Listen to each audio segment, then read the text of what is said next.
Alexa, volume 6.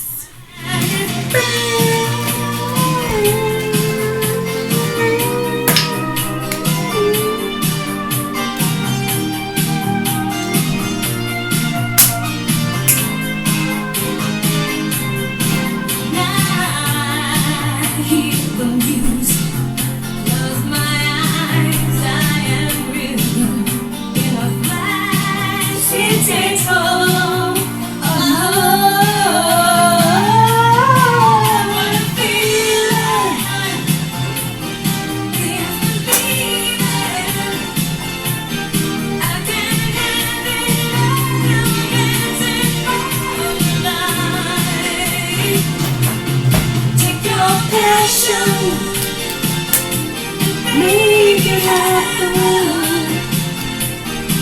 Just come online, now we're dancing through my life. Wanna feel bam! What the cow?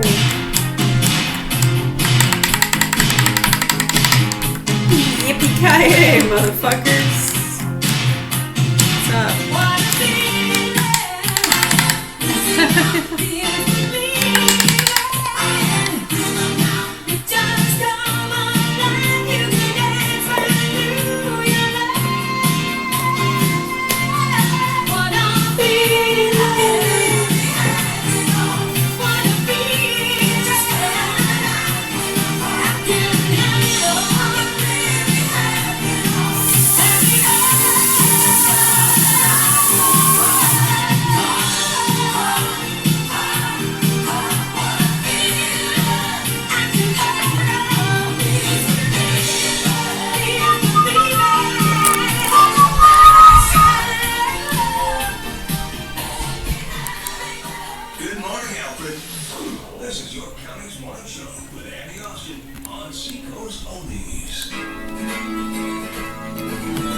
Alexa, volume 3, please.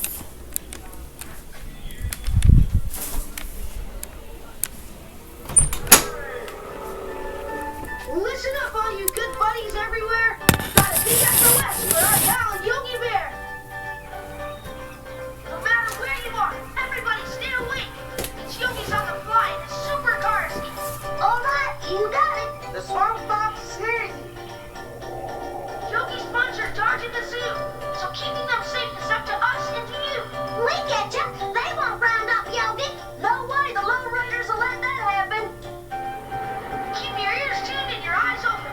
Yogi might show up in Texas or even Hoboken. Hoboken? Hey, that's us, the Hawks. Yeah, we better get out on the roof. And keep our eyes open. Okay, Hawky, keep those peepers peeping. Right, we don't want to miss Yogi. They can show up anywhere, anytime. We gotta stick together, do what we have to do.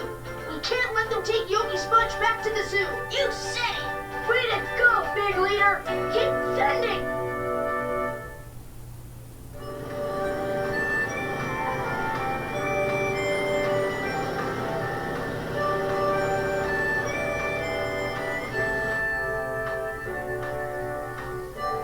Hey, boo-boo. How about this for a new home?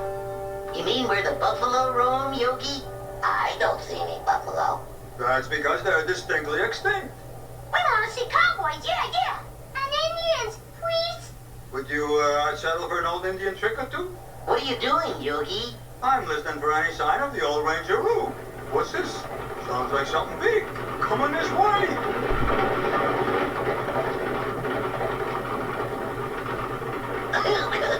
Yogi, I thought you said the buffalo were extinct. Something tells me I was wrong, boo. In more ways than one, sheep.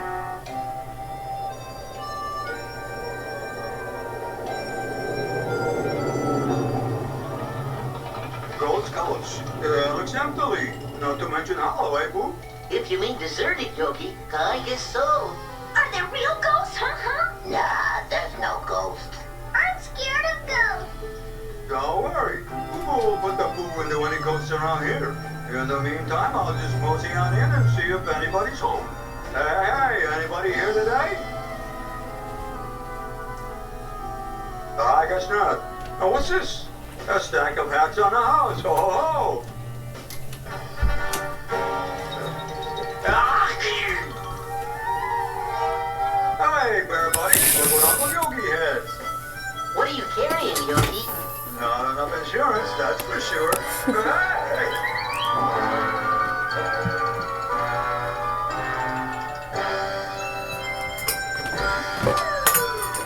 Hey, we've got hats. Yeah, we're cowboys now. Cowgirls, too. Now that we've got our Western chaperones, let's see where the rest of this town goes. Hey! Look, there's an Indian. Yeah, right next to a picture of Uncle Yogi. And Uncle Boo-Boo. Hey, they look just like us, Yogi. And it says, wanted for cattle rustling. Not me, Boo. I'm more of a chicken herder. But I gotta admit, those faces look familiar. You mean like the one you got on? I finally caught up with you, Bandit Bear and Little Brother Bear. It's a for real cowboy. It looks more like a for real cow horse. Cow horse? Oh, I've never been called that before. Hey, Victor, what brings you to this neck of the woods? Or should I say, range? You and your hole-in-the-floor gang. That's what brung me, Bandit Bear. Bandit Bear? Victor, old buddy, how could you forget a face? It's me, Yogi. Don't old buddy me, you horse-thieving, cattle-rustling, no-good galoots. I never forget a face. And don't you forget it. I'm taking you in. Got it? Oh, I got it, but I don't think I want it. You better save that rope for those bandit-type bears, because Yogi's making another supercar escape.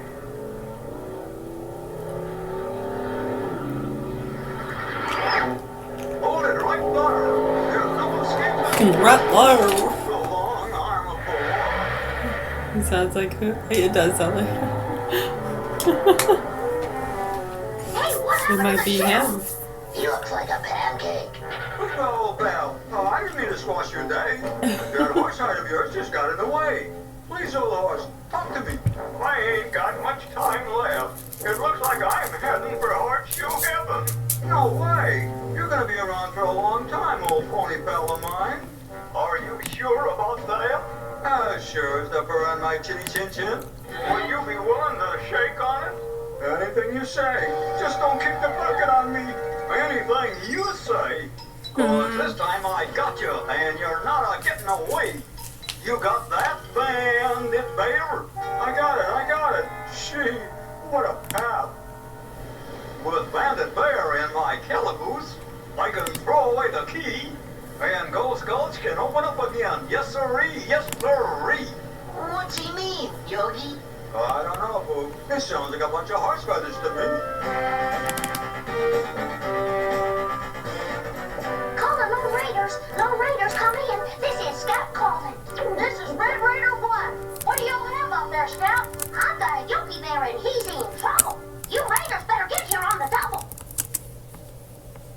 I'm at Ghost Gulch with a Utah view. And we're on our way.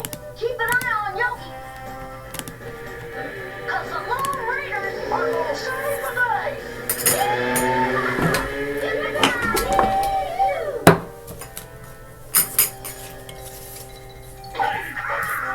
He's a bandit bear and you're trespassing on him. So if you want to keep your feathers in one spot, buzz off.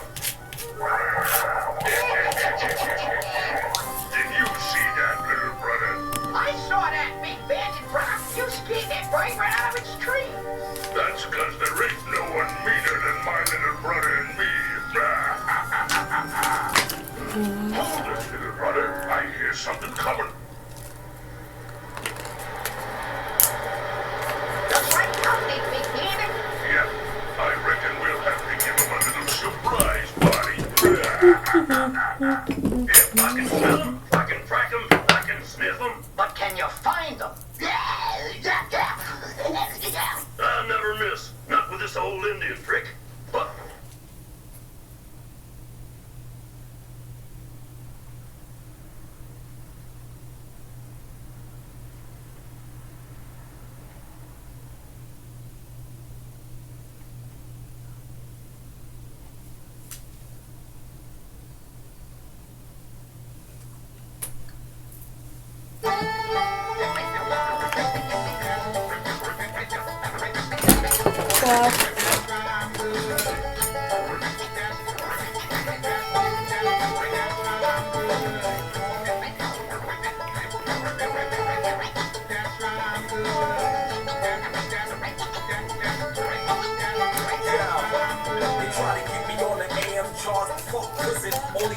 standing behind the ones I'm spitting. The kid is in red form, fans love me gone. Put a Trojan on your ears, cause my lyrics are coming hard. And don't ask why, it's just saying you know it yourself. I can't jump that high.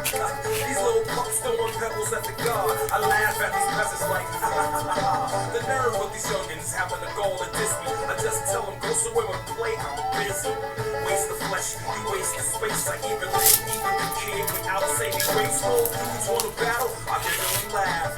Them dudes ain't worth the gas for my ass, but I might just work a little jokes. I'm doing big things, you stuck, I know it hurts well.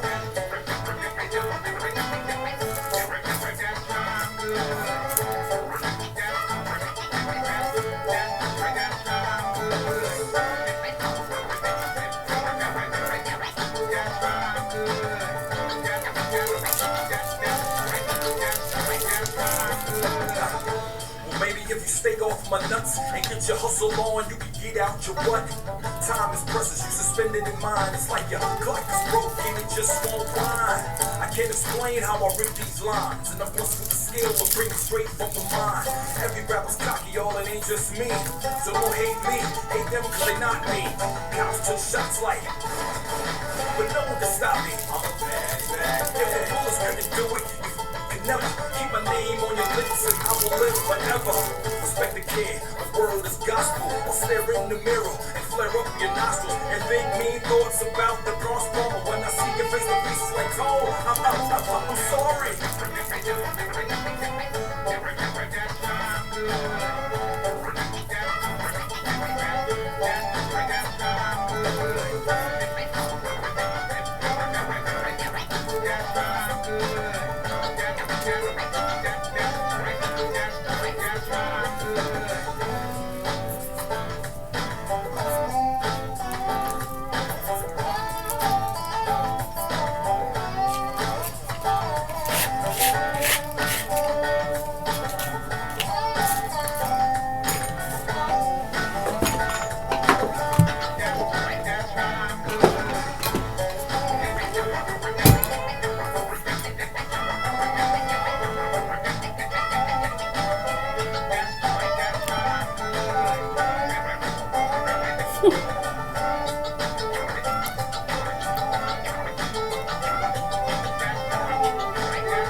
Fuego.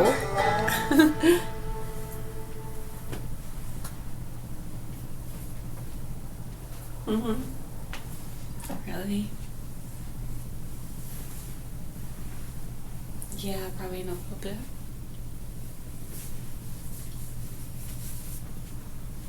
Yeah, just taking it easy. Yep.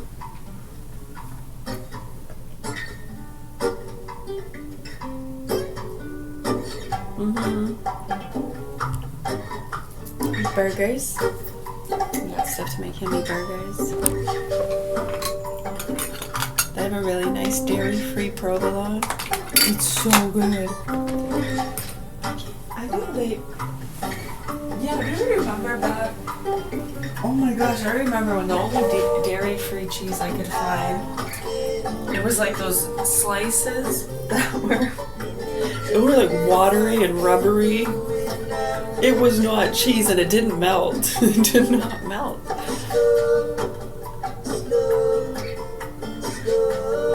I actually cried. I cried.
At Sophia Learning, we believe in making education more accessible and affordable for everyone. That's why we offer online college-level courses that are transfer-friendly. Now against you, that's when you bring somebody in that you trust. That is the only reason why I see him putting something like this to say, look, give me 90 days, I'm gonna go and see who's on whose side, and I'll study them very closely, and I'll come back to you, give you a report. Perfect. I trust you to go find who is on our side, who's not on our side. If it's a job to go clean up, well then maybe that makes sense. But if it's a long-term job, it doesn't make sense to have Bill Pulte at that position long-term. Maybe Bill is going to be somebody that's going to go out there and do some due diligence and take a bunch of guys to lunch and have meetings and have different kind of things, and they say, you know, we can trust this guy. That's part of Tulsi's team. That's part of Tulsi. This is part of Joe Kent. This guy's part of this. This guy's part of you. This guy's neutral. That guy's an old timer that came from, George Bush. That guy's with Biden. That guy was with Obama. And so you're kind of going to get where they're at. That is the only way I see something like this right now. Can I make another counterpoint? Yeah, like the most qualified by, experience of all time is James Clapper. Where did that take us? You know what I mean? He had 40 years of military intelligence experience. Like, where did he do any better than any other DNI? Like, I don't know. Like, someone tell me. Huh? Well, it's the same thing as George H.W. Bush, who's supposedly the most qualified president we've had in 100 years. I compare him to Ronald Reagan, an actor, or Donald Trump, and yet he was a one-term president, and most people didn't vote for him because he failed. And then I would say one overarching thing. One of the things that has always bothered me about government, and I was the chief economist of the Joint Economic Committee of Congress back in the 90s, and they keep telling us we need experts. We need experts. We need an expert here, an expert there, and you got to know what you're doing, and you have to have experience in government. And look where we are. Everything just keeps getting worse, not better. And that's what, and we just keep hiring experts. And I'm like, it's time to not. It's time to reshuffle the whole board and bring in people that actually can run a business or manage people, and maybe it'll make a big difference. I'm not saying he's an intelligence expert, and I think intelligence is important. Oh, really? Right. I mean, but the thing is that job's a labyrinth. Like, think about there's not a single person in the world who knows every single thing that's going on in the intelligence agencies, right? Like, even if it's the director of the CIA, he doesn't know everything that's going on in the CIA. So how would he even go about learning everything that's going on and what each person's about? I mean, I think that's unrealistic task for him to do if that is the initiative. A good manager would know. What do you mean? It's classified. No. But you just walk around, see what he's thinks about, who he's having lunch with, what meetings is he taking. I don't know. That's giving him a lot of credit. Like, directors of the CIA can't know who they can trust. Like, John Ratcliffe, the director of the CIA, said they each came in and installed things on his computer that he didn't want them to install day one. Right? So it's a crazy position to be in.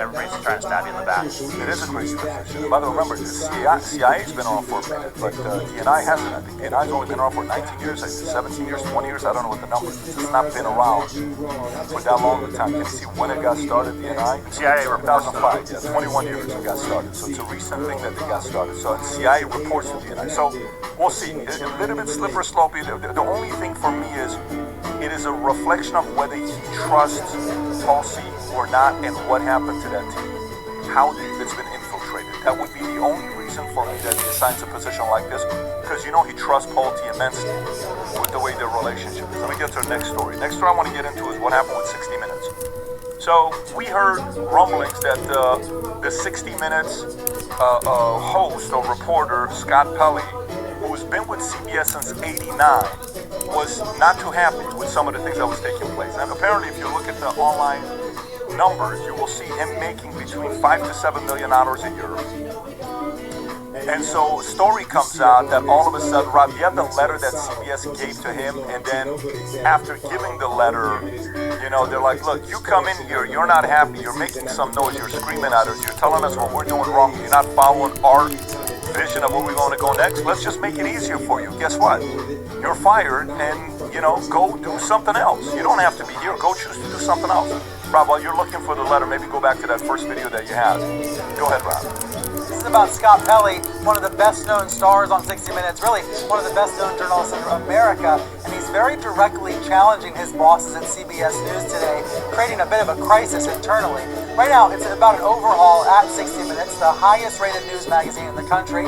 Pelly's been a part of that program for decades, and he's claiming that CBS News editor-in-chief Barry Weiss is trying to kill the show. In a staff meeting earlier today, Pelly said, quote, "She was brought in to kill it, and she's been doing exactly that." Now, Weiss thinks that's ridiculous, and some of Weiss's deputies believe Pelly was being unprofessional and rude in this staff meeting. But here's what's going on. Last fall, Weiss was brought in by Paramount CEO David Ellison to remodel and renovate CBS News. Okay, so Tom, what's going on there with Scott Pelly? So, first of all, that guy there on CNN is just pushing party line. What was going on inside is that people are responding positively to the change that Barry Weiss is putting there, and then you have long-timers that are not. There are quotes from people that was covered. I'm reading 2 different articles I pulled quotes from. Most people in this building are perplexed. They have jobs, they want to keep those jobs, and they have thought that 60 Minutes has been an arrogant group in the corner for a while. You can see that. You can see Leslie Stahl. This is 60 Minutes. Also, coming back, the arrogance is beyond reproach. But at the same time, the CBS people understand they'll be affected by Barry Weiss as she changed her plans. Remember, if you're third place in a 3-network race, people that are hired are here to change and move it forward. You hear that? So there are people in there that understand that, hey, we're third place and the 60 Minutes people were arrogant. You can't go off. Our leadership needs to be given a chance. You can't lead a place where you're told you're not welcome and you allowed old-timers to stand up on a soapbox. This was a setup. This was Scott going off for the show. That was just for show. He wants to stand up for journalism and maybe get fired, but does he really care? And what does it change for all of us that are here? The grandstanding thing is insane. It's third-grade playground bullying stuff. This is not the way you conduct yourself. And what about all of us that are still working? There's the big one. What about the rest of us that are still here working? What did you accomplish? You're not taking down a dictator or someone committed war crimes. You're not interviewing Saddam Hussein. It's amazing. These are comments coming from the inside. And by the way, Nick Bilton, how long has Nick been here? Can you pull up how long Nick's been there? Because that's not coming from Barry Weiss. So how long has Nick been with CBS? For a minute, I'm assuming, right? Yeah, very, very short. Very short. Yeah, May 28th, 2026. And so where was he at before? So Bilton worked at New York Times from 2003 to 2016, which is kind of the same time Barry Weiss worked there, right? So they're coming, so they both came, didn't they meet at New York Times? So he wrote the article to him. Brian, how are you processing this yourself on what happened? Well, it's kind of interesting. We just talked about Pulte. If you're looking for somebody to fire at the CIA, it would be Scott. It would be Pelly. So. I mean, when there's change coming in, people react, and Pelly obviously reacted poorly, and he needed to be fired. And I think Pulte coming in is looking to do the same thing. We need to change these entities. California is changing. I think all of these things we've talked about today have a similarity, and that is that progressives went too far, and the political machinery went too far, and so it's being pushed back on in multiple ways. Barry Weiss, Pulte now, the Republicans doing well in California elections, and I think all of it is a reaction that the pendulum went too far, and the people that pushed the pendulum that far are mad that it's now coming back. And by the way, keep this in mind. So David Ellison, we know where he's at, the role he's playing. He brought Barry Weiss in. Barry Weiss said our strategy until now has been to cling to the audience that remains on broadcast television. She said at CBS at a town hall earlier this year, I'm here to tell you that if we stick to that strategy, we're toast. And then she said CBS News is still in a linear mentality, and we need to shift to a streaming mentality immediately. Humberto. There's a couple of points here. First of all, we play, sometimes we play a few clips from 60 Minutes on the podcast, and we strike it immediately. They do not understand the incident. Like, if you want your show to do well, you gotta have your clips, go out. The second thing, people at 60 Minutes, they're not the best people, Pat. Like, if we start, remember the Kamala editing kerfuffle that they had? They had a problem with big tobacco. You know, they didn't want to. This was around the 90s. They didn't want to publish one of the interviews because it made big tobacco look bad. What else? The Benghazi report that they had to pull back. You know, there's a bunch of things that they've been towing party lines and misleading the American public. So like they're treating this like as a holier than thou institution that can never do wrong. You know, the apex of journalism, and it's just you know, I'm not with it, you know, at all. Like I'm glad that they're cleaning house and they need to change the format and they need to be honest for a little bit, Pat. Right, Brandon. Yeah, how delusional is this guy? He thinks that, like, you see what Fox did with Tucker, and, you know, without even thinking twice about it, and, you know, that's something that's always happened where big companies have gotten rid of their star, but the star acts up and actually he's bigger than the company, and, you know, things move on without them. So, the lack of self-awareness for him to think that he was that big to that degree, like, to be honest, I haven't even heard the guy's name. I recognize his face now, but I didn't even recognize his name before the story came out. So he's known. This guy's known. He's done some of the biggest work for 60 Minutes. This is, but not on Tucker's level. Hey, we need to talk. When you're driving, we're watching. We see you glance at your phone or touch up your makeup. You're only sad. pay attention. So why don't you? We see driving is everywhere, and we get worried sometimes. Our safety depends on you. Good product. It's actually a very good product. Yeah. Now they could adjust and they can do something to it. So, but this guy's a household name. Every president knows who this guy is. Just so you know that. Every governor in America knows who this guy is.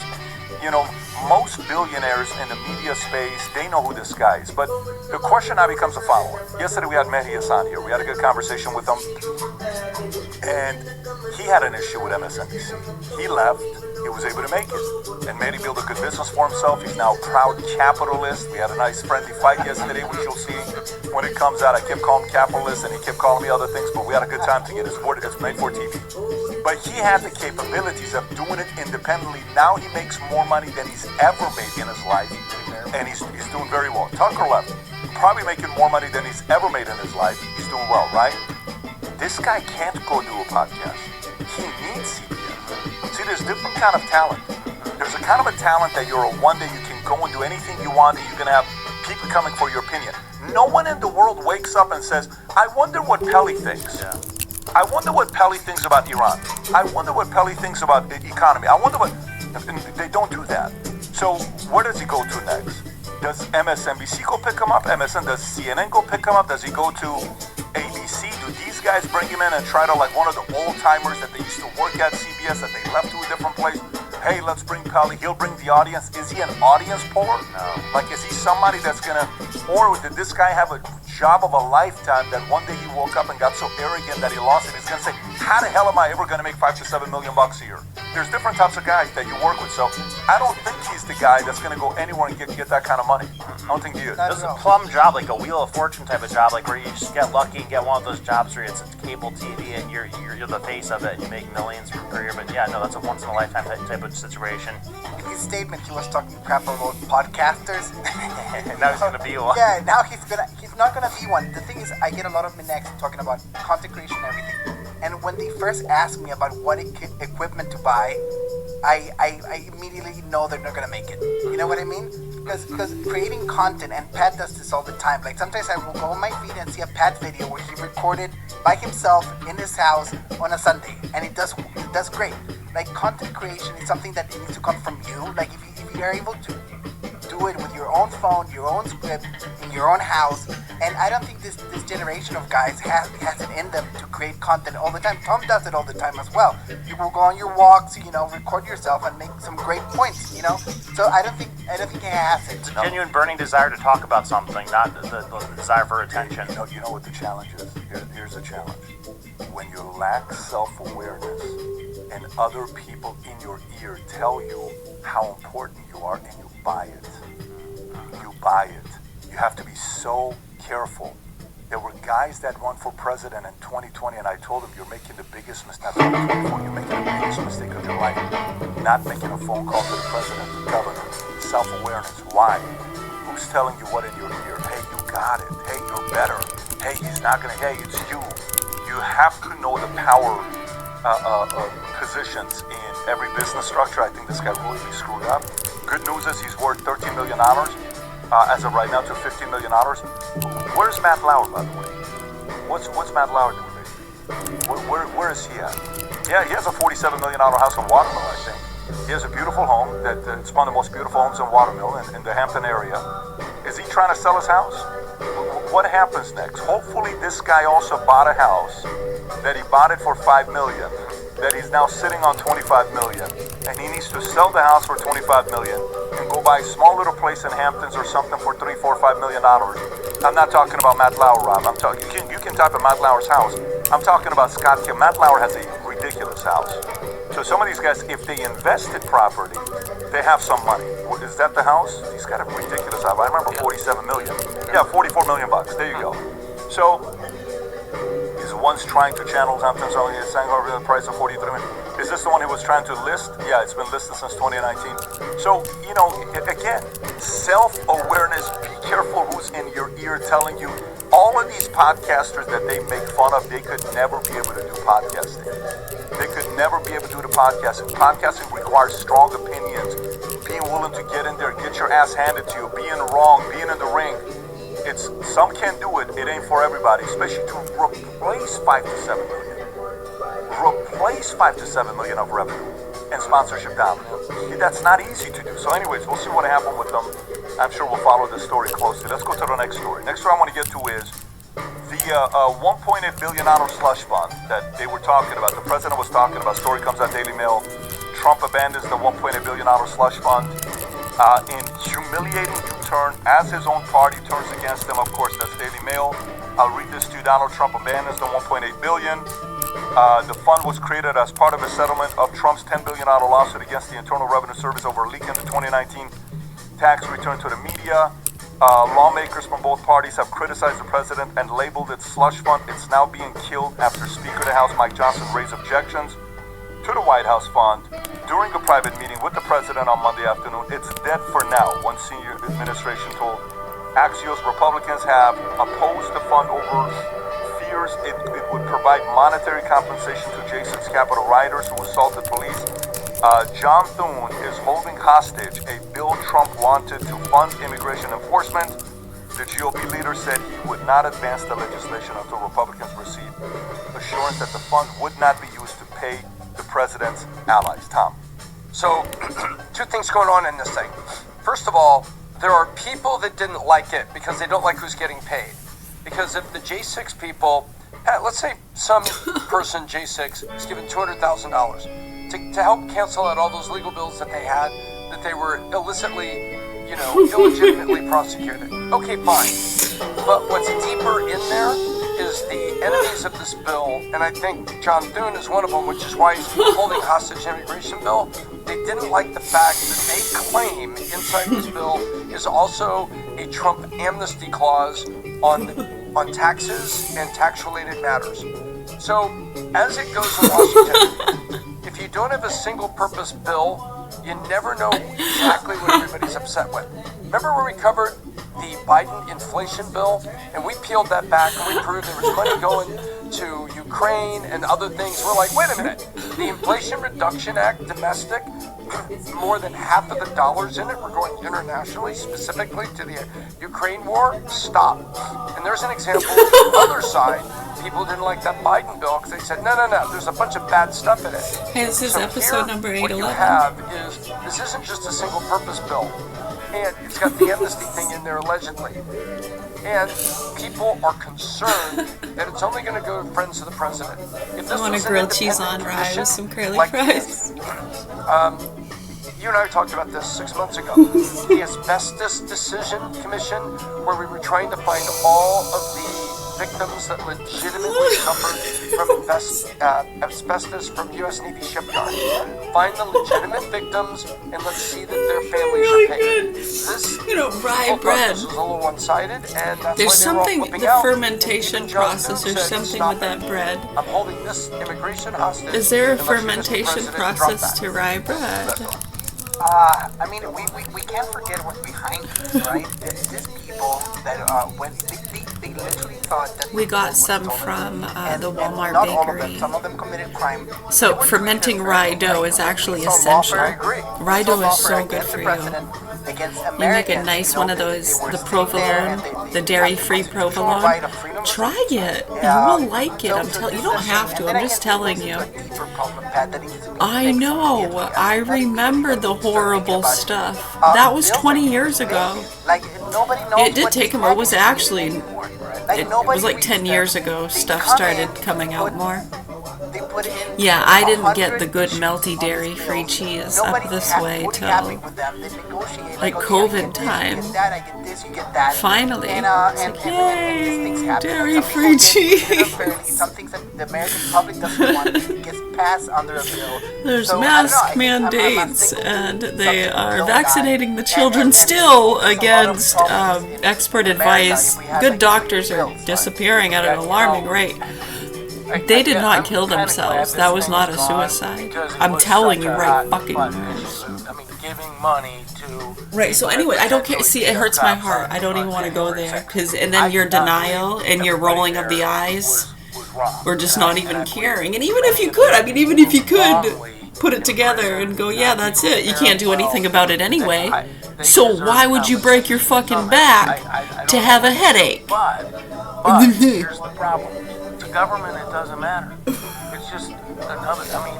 Yeah, that you'd rather not know. That's why people sew their mouths shut, because they see what it does. It's not even a rounding error. It's less So they just would rather sew their mouths shut and not tell people, because either they're smart enough to see it and it torments them too, or they profit from it. Lawfare or and people breaking the law or is that most of them go scot-free, and it seems like Trump and his first term staffers, and I can think of a bunch of them who have massive legal bills, were thrown in jail. I'm sorry. Like, but yeah, fermenting rye dough is essential. Unlike wheat bread, which relies on gluten for structure, rye relies on starches and natural gums known as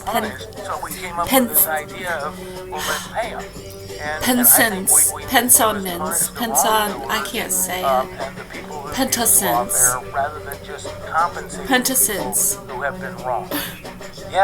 Fermentation creates acidity, which prevents enzymes from degrading these starches and allows the bread to rise and hold its shape. Rye bread is yummy. He had enough of that to really it's so good. Root all of that stuff out, the people that did what you're describing there, and rather than that, yeah, you did like a little bit dill of spread? And Oh, that'd probably be, I like dill. With the dill Iran hummus, war, that would be stuff good for going on that, with inflation going on. It's not a politically palatable time to try to push this, down the public's throat. So I wish it came out like hot and heavy, clearing all those people out in the first place. You're gonna make some garlic rye toast. If he hasn't rooted out, that's gonna keep going on. With tortellini. Oh, tortellini! I haven't had tortellini in a long that story, time. Rob. You were talking about where he was talking to an ABC reporter, and you have that? Yep, that's it. No, go ahead, Rob. Told ABC News he will abide by recent court rulings temporarily blocking his $1.8 billion weaponization A tortellini fund. We are truck. subject to the That'd courts, be the cool. president said. At this moment, You can that's what cold it is. tortellini salad's really good too. I remember having a really good cold tortellini salad. Rob, you made a point earlier. Would a king be okay with the court not saying yes to I've had stuffed tortellinis, warm with marinara, all different ways. I like, someone made them breaded, and they made them like little tortellini tater tots. So freaking good. This man that's trying to be a king just said, well, if the court It's says no, yummy. we can't do nothing. Really Tom, yummy how do with you feel different about dipping that? I know sauces. you're deeply You can go concerned so about many the different protest, directions too with the flavor I and think the you're absolutely breading. correct, and I And like different what dipping Brandon sauces. said. With all the political capital in day one, You can even he just said, keep it I very am appointing simple. a 9/11 commission Yeah. for J6. Yummy. And I'm going to have a commission. Well, that's a I wanna good know, idea. No, did I haven't Pelosi tried it call using down a cheddar Capitol dip. Police? Oh yeah, almost Did like she little back them up? Did she tortellini refuse them? nachos. And for all the Dip 'em people in the that cheddar. were incarcerated, That's a good let's idea. re-review the cases one by one. And so you could have had a commission that did both. No, I'm on board. I would buy a basket You're corrupt, and you five of guys baked are or sorry fried it's the tortellini time. with cheddar dip. Here's That a sounds freaking settlement from the United delicious. States of America, and you can going to put the whole thing Right, when you in bread commission them and with you the make most them like we even-handed on just both said, sides, because like I wanted nuggets, justice. I tortellini didn't nuggets. like just the sweeping pardons. I wanted to see both sides brought to it so that we could say as a country, okay. Because nuggets are usually breaded, right? Have you ever had a nugget that's not breaded? Motives, here they are, bright light. Why do I have to frickin' argue with you about these things? And then to do it this way, and I know also I don't you've have got to. the- I'm actually the choosing immunity to. thing in there, Pat. Then that just becomes just another I wonder why. Washington bill where you're packing stuff in there that people didn't know about, and then people point it out, and then it looks bad. You know what? It's a perfect point, because if they would have done it individually, how many cities have given money to the families of victims of the police or that were wrongly killed? So why wouldn't that be do it okay? individually instead of like collective everybody together. That's You a do good point. 1.8 billion. You sound like that's too far. Yeah. Can they not go back and readjust, or it's too late? Can they readjust? I think with this money, yeah. I think they have to do a whole new process. For sure, but some of these individuals, dude, they went to jail for no reason. They're sitting there and families like, what are you talking? Imagine you, husband and wife, the kids don't see the father for a couple of years you're away. Yeah. So he was standing next to the building. Yeah, because he was standing there. So can they go back and individually go through each one of these, or no? They could do a commission right now, Pat. They could restart right now.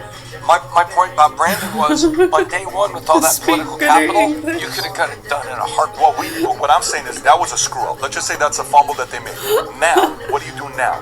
I'm not doing the slush fund. I want to appoint a commission, and I want to know the people that were corrupt, the cops. I want to do everything. He could turn that and do it right now. I hope he does that. I hope he does that, because there were some people that were unfairly accused of things, and it disrupted their lives in a major way. Okay, let's go to the next story. Next story I want to get into is a business story. Microsoft introduces these new AI badges. I don't know, folks, if you've seen this or not. Humberto was showing to us this morning. Microsoft's big new idea for AI gadgets is a badge with a camera. Yes, Did you say Cass camera? was talking Yes, about a camera. that earlier. If you want to go a little bit lower, Ryan. AI gadgets weren't on my Bill Bingo card, but Microsoft had other plans. During the unveiling of Project Sorora, a new platform AI agents launched by Microsoft during its annual developer conference, the company also unveiled two new concept devices. One of them is here to revolutionize the form factor we've been all eager anticipating next generation, the Humble Badge. Go a little bit lower, Ram. Our old badges are so flat and small, screenless, which is fine, and so outdated, which is why Microsoft's next-gen concept badge has loads of bells and whistles like a touch screen, a fingerprint sensor, Wi-Fi, 5G connectivity, a microphone for voice inputs and recording, and I'm not joking, a side camera facing camera. Okay. So in other words, it's watching everything you do. To demonstrate this last part, a Microsoft technical fellow, Stephen Bacci, gave a brief demo using a prototype on a stage by uttering the phrase "Copilot." Rob, do you have the video? Can you go pull that up? Yeah, if you want to pull that up for the video, because so what do? Imagine you're going to the bathroom with your friend. You're like, hey, can you hold my card? I'm going to go inside, use the bathroom, and I'll be out. Why? Because I don't know what they're recording when I go to the bathroom. Right? You know what I'm saying? Humberto, you saw the story. What are your thoughts on the story? Do you like it if we used it here at the company? You wouldn't be here anymore. That's a good point. We would learn. Yeah. Yes. What a great what Brandon does. I like it. I like it. Oh no, I will be sent to the Hague. But anyhow, look, it's good and bad if you're a business owner. Like for example, sometimes we have meetings. We obviously, because Florida is a recording, you need to have two-party consent here. But we'll say, hey, we're gonna be recording this, so we can have a transcript, and then we put the transcript through AI, and then we get action items, we get all the notes, and we get everything. So having a constant transcript of everything, I'm gonna get hated for this, of everything that is going on, is very useful if you're thinking about productivity. And then you have the privacy concerns. Like, you have this illusion of privacy everywhere, but there's cameras everywhere, your phone is listening to you everywhere. Harris Farmers Union helps you get growing. Enjoy nut trees, shade trees, fruit trees, including apple, cherry, peach, pear, and plum, plus flowering shrubs and berry bushes. Get your garden started. Train models to probably replace them down the line. So there's three roads, three concerns. I'm very split on this one. I don't know. Tom, where are you at? Is this something we should do as a company or not? No, I think what you have to conquer is. You can wink if you want. I'm just, give me a wink or something. No, I think, look, at a time where everybody's complaining, employees are complaining, oh, AI is going to take part of my job. Maybe it's true, maybe it's not. And companies are complaining, I hated 2022. Everybody walked across the street, got a job offer at lunch, and held me hostage for a raise. I want to work from home for a 20% raise, and my dog is my admin assistant, and he gets a salary of 15 grand. I'm not, by the way, Pat knows I'm not making a lot of that up. In 2022, and what do companies have to do? They said, well, you're a bully. You're a bully, and they did it for certain employees. Now the pendulum goes the other way, and the Microsoft comes out with the German management program, we see what you're doing, and with the badge. And so I think this doesn't build trust, and everybody's been talking about trust. Why doesn't my company trust me to work from home? I happen to think that if you're working from home, it's hard to mentor people you're supposed to be mentoring. That's my opinion. So I don't really believe in work from home. Rob, I found the video, I'm sending it to you. Except for rare contracts. And this, I think it doesn't add to trust. If you want trust with your employees, then this validation takes it to the point, Pat, where it's like, well, the company doesn't trust me. Everything's got to be proven. And if you want to build a culture around trust and mutual, collaboration, this just makes people, I think, more mercenary. Yeah, I want to show this video, and then Brian, I'm going to come to you. Watch this clip. Go to 30 seconds, Ron. Go to 30 seconds. Go to the bottom. Press play and just move it up to 30 seconds. Can you do that or no? And I agree with you. Is it allowing you? It's not letting you do it. Okay. This digital badge is a lightweight form factor designed for each interactions on the go. So that's what He's about to take it out, and you see how it works. I have here an early prototype of the badge. And so, and using my fingerprint, I tap to unlock the device, and I have access now to all my agents in a secured manner. And when you look at that, I already have a task. And it says, gather content for your social media post for today. So why not just do it right now, right? So I'm going to hit record, and then now the device camera is recording. I'm going to pan across, and we don't mind even take a shot. Yes, thank you. Copilot, find some good shots from this, clean them up, and then send them to me, so for me and my team to review. All right. And then there you have it. Now my agent is off, running through multiple tasks to actually clean this up and send it to me and the team. That's pretty cool.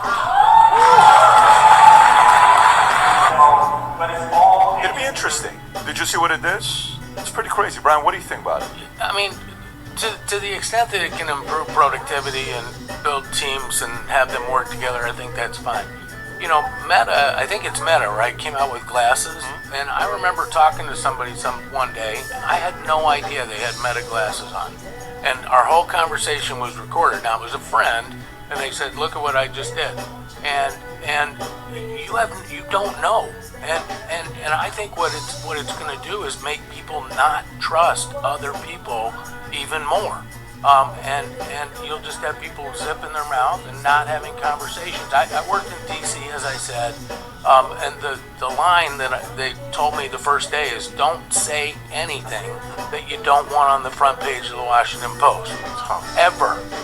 And now that means even more, because not only can you record it on your phone, but you can record it on this badge, and you can record it on these glasses, and nobody knows you got it.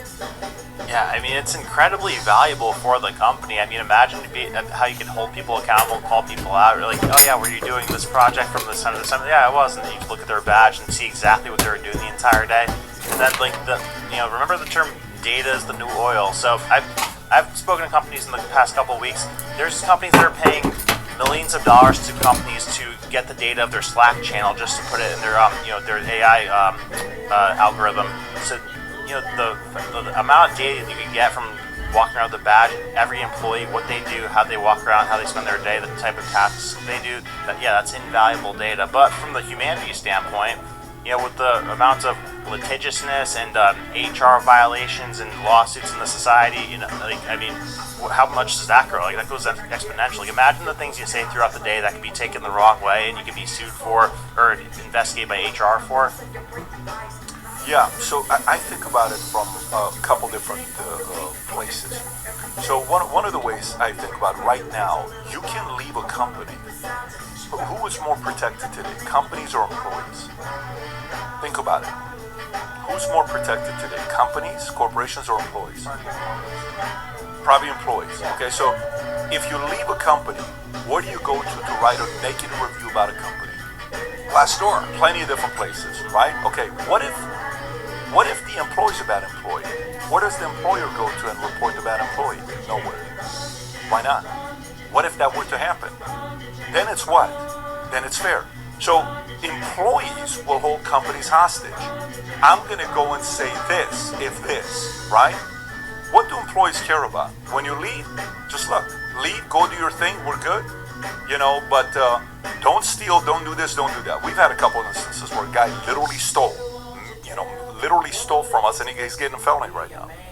And we had another guy that stole clients. And that happens in business when you go through it. We have plenty of guys that leave, who leave on good note, and what do? Recommendation. Anybody can call us. We want to make sure we recommend it. Why? Do you really think employer wants a bad relationship with previous employees? No. Who does it benefit? Nobody. It's expensive. But I do think there's an element right now of the fact that employees need to be held accountable. I just don't know if this is one of the ways of doing it. Like when you hire engineers and coders, nowadays they have the system to be able to track how much you're coding a day. And nowadays engineers can find out, like, one of the things that these big consulting firms are going through is the following. For many years, say I'm a Fortune 1000 company, I'm the CMO. I want to come to the CEO and say, hey, we need to greenlight this $15 million marketing campaign that I want to do with this commercial. Before I go to him, I say, look, my last meeting will be Brian. I use $1 million budget. I go to McKinsey. I give him this. I say, hey, McKinsey, can you write me a report of my idea here, if it's a good idea or not? Then I go to him and say, hey, Brian, I have an idea on what I think we need to do. The budget's going to be $15 million. Brian's going to be like, 15 million? Yes, $15 million. But before you jump to conclusion, here's a report I did with McKinsey to see how they felt about it. And here's a 20-page report. I have the summary that's 13 pages if you want to read it, but I got both of them for you. They scored an 8.3 that this is a good idea. Then what does Brian say? If he doesn't trust me as a CMO, he goes and says, well, guess what? I trust McKinsey because I've used McKinsey the last 17 years. I'm going to go through them. You know what's going on with McKinsey right now? So McKinsey, if you did a project with them, you pay $2 to $5 million and they hire 6 to 12 people and you're paying them $300 to $500 an hour and they tell you it's going to cost you this much money. They created a software that they have that does that, but it does it in a couple hours instead of it taking 6 weeks. And today, for $10,000 on Claude, you can have that same report being done for $10,000, save the $2 to $5 million. So the relationship now with these consulting firms, the problem is what? Hey, I don't want to pay you a fee for a report anymore that Claude can write for me. I'm not good with that. So there's now accountability. What sides? Both sides. I want you to give me a report because I can do this on my own. I still want to work with you, but I don't want it to be 50% I pay the fees, 50% on the growth of my company. All right, now they don't have a choice, they have to adjust. So I think this next phase, if I'm introducing a badge like this, there's going to be a lot of other accountability badges like this that are going to come out. You know how I would introduce it? I'm going to put this introduction to you, and in return, for those of you guys that fully commit to this, I'm going to double your PTO. I'm going to double your whatever. I'm going to give that, the incentive to be willing to be accountable. You get this, I get this, guys, I'm happy. If we're all going to be more productive and you're able to do your job in half the time, guess what? In return, I'll give you XYZ. I don't know where it's going to go, but I think there's a relationship with the employer and the employee. I think I have a fair trade for this. No, it's an idea. If the badge is the only communication with the company, so you're there, you're monitored, you're working the 8 hours, but once you hang your badge and walking out, that's the only way to communicate. So you get your 8 hours of uncontacted, Well, there's no way the badge leaves this place. That's the thing. There's no way the badge, I would never allow that to happen. I don't care what you do once you leave that place. It's none of my business. The badge, you hang it up. There's a security card to come into the building, and there's a badge you put on when you go to work. You come, you put the badge on the moment you're in here, and then when you leave, key card, boom, hang it up, go back. And then I have another idea. You mentioned Glassdoor to hold companies accountable. We should have concretewall.com, stopping your career. So that's where companies review their employees. Oh, you know what I mean? So we went down the rabbit hole. We went down the rabbit hole on that product. I'm being serious with you. We went because you know who would like something like that? Who do you think would be frightened with something like that? Employees. What types of not employees? Bad employees. Exactly. Yeah. Guess who would love something like that? High performers. Exactly. So imagine I go online, I'm like, Humberto's got a 92, and these are the recommendations he got from his previous bosses, and this is what he's done. We were going to offer him $82,000, give him 120. This is a guy we want. No, but do you understand, like, a place that it does the reference for you? FYI, for some of the people that are saying, let me go on Cloud and try to create this. You know what your number one challenge is going to be and the hurdle is going to be? Many, many states and countries. You can't do that. Just so you know, that you can't. Okay, you can only do it private. You can't do it public. You can't score employees public and put it out on the top. Lawyers, personal injury lawyers will be all over this. Oh, you say it only takes one rogue employee to create a reputation challenge for a company. I say it only takes one rogue boss to destroy a man's career forever. And the lawyers would come out on this. And because so tell me the definition, Humberto, of the word nice. I'm sorry. By the way, you can.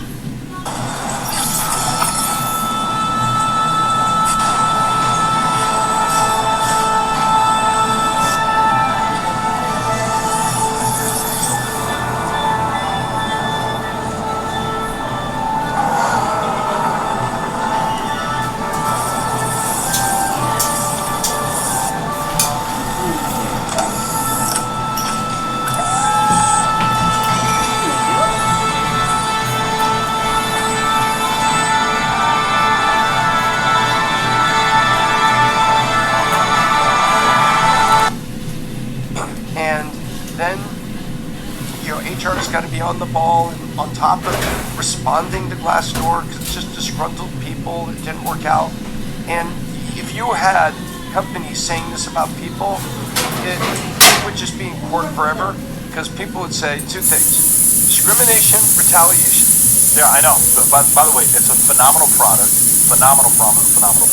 Wow. And can you imagine if you got badges? Like, imagine if that report showed, like, let's just say we made you an employee of the month right now.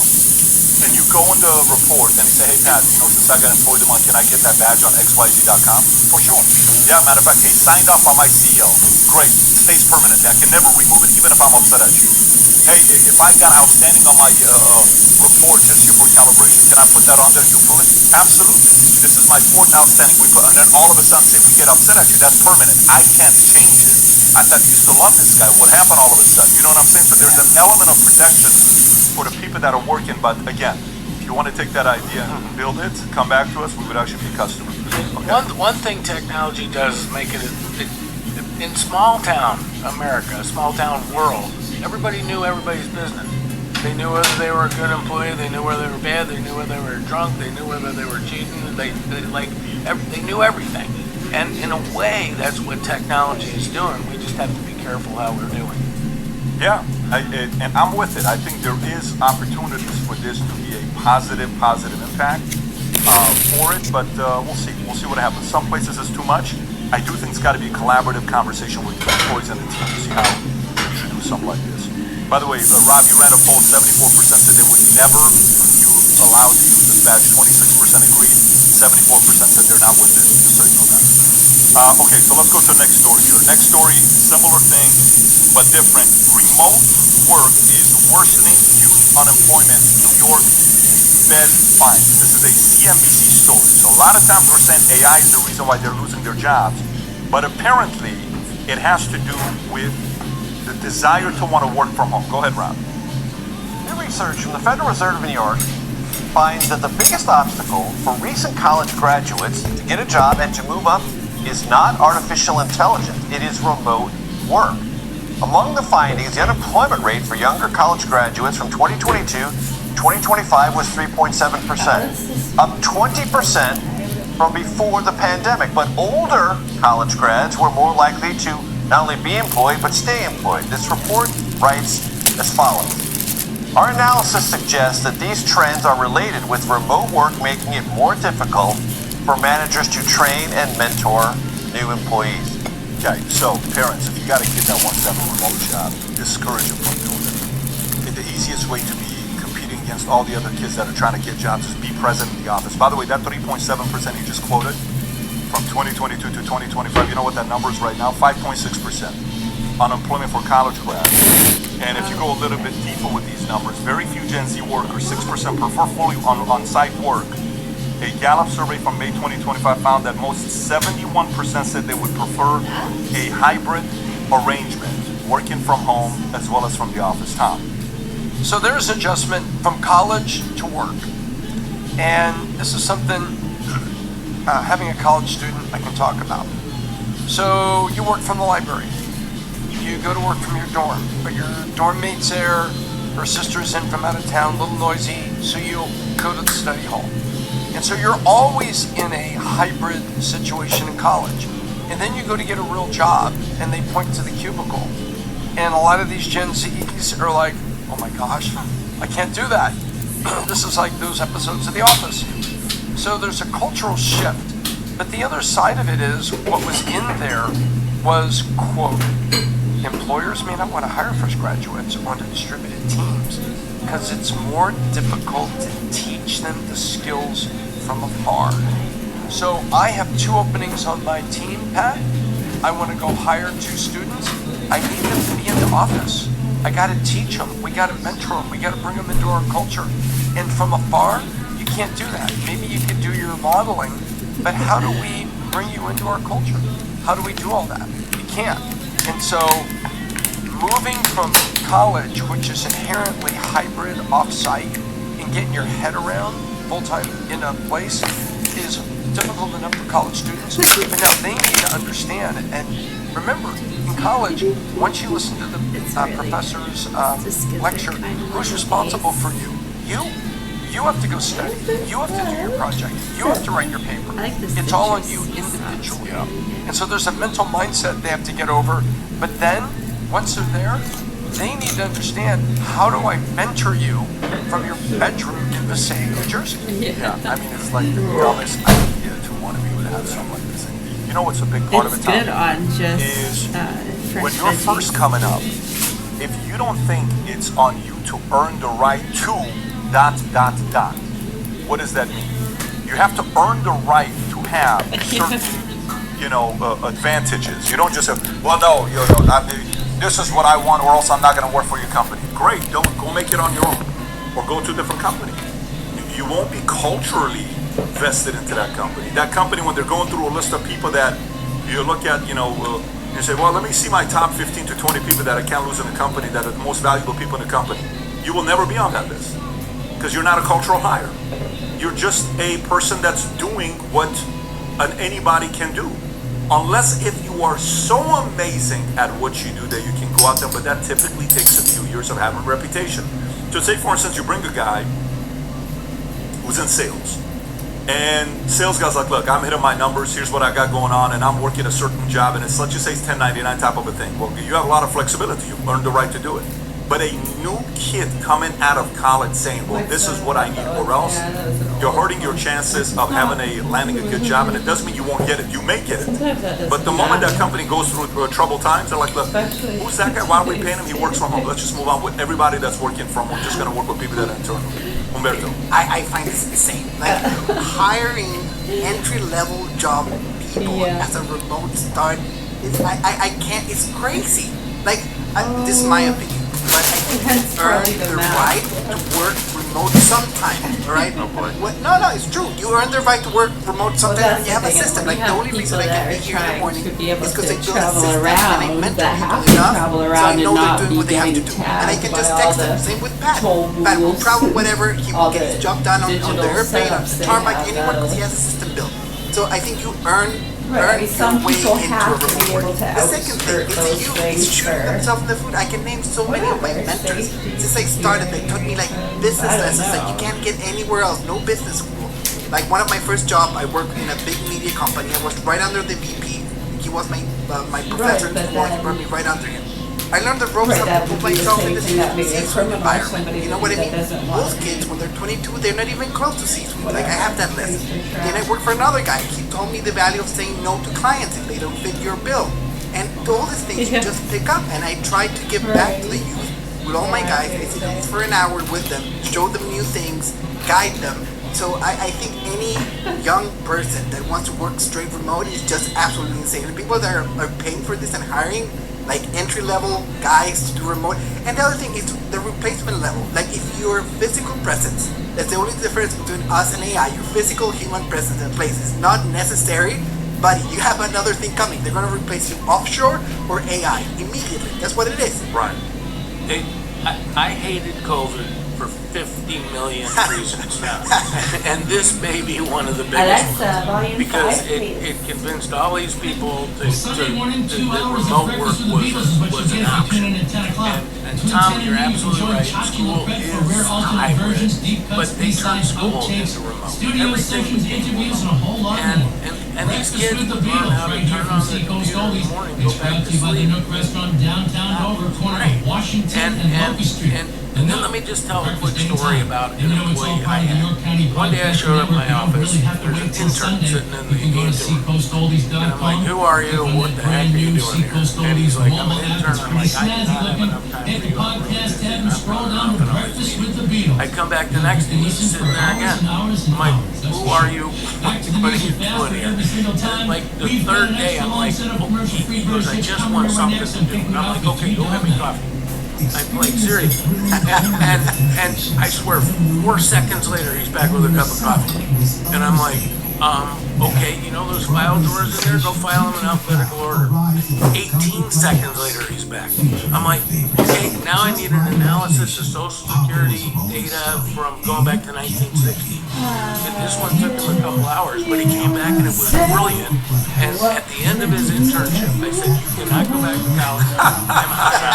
I'm hiring. But he was remote. Oh my gosh, no way that would have happened. Ever. Like, he was It's a regular single burger with only cheese and lettuce on it. Not that it matters. Traded options for a major firm. A large fry and a 4-piece tender. Probably way wealthier than me. $18 and some change. I know. I was like, holy crap. And I'm not kidding you. That would not leave me. What age is he right now? I'm gonna say he's 40 years old. 40 years old? Yeah. Isn't that awesome? Don't you just love those stories? Yeah. Don't you just love those stories where a guy goes from there to being where he's at right now? I just absolutely love it, Brandon. 100%. And yeah, it's sad. I mean, the age group that's in this situation, think about it, when you're graduating college, you're on 22, 23, so those people would have been the Gen Z people. So right as they're getting out of college at age 22, 23, that's the year 2020. So they're getting accustomed to this remote work, remote school thing. So that's their like the first impression of the job market, right? So their expectations are being managed for that to be the norm. But yeah, it snapped them out of the proper mindset, which is to like want to bet on yourself and make a good impression, like you guys are saying. I mean, you know, like people who end up going places, they're very confident about what will happen. I mean, when I first came here, I was offered like a 30-day contract 3 years ago, and I moved from back in here, and I said, yeah, no problem. How do you achieve the ultimate shopping experience? Start at Central Main Equipment and Motorsports, your local family-owned Cub Cadet dealership.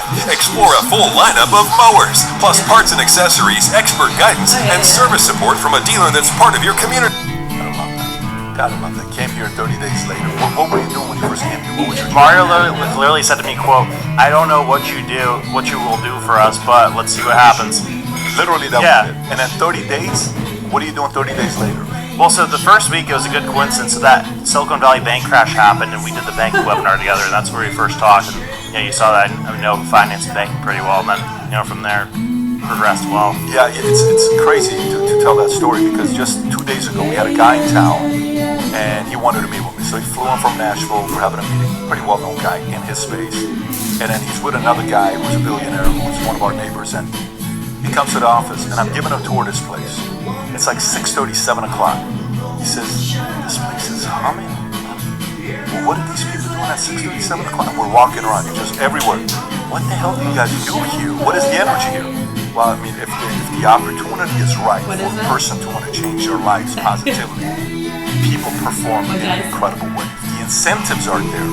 I explained to him the equity structure when you're here 13 months plus, the stock options that everybody has in every business unit, and then the LTIP that we offer for executive team directors and up. And this is the right way of doing this. And well, of course it is. This is the same exactly with the insurance.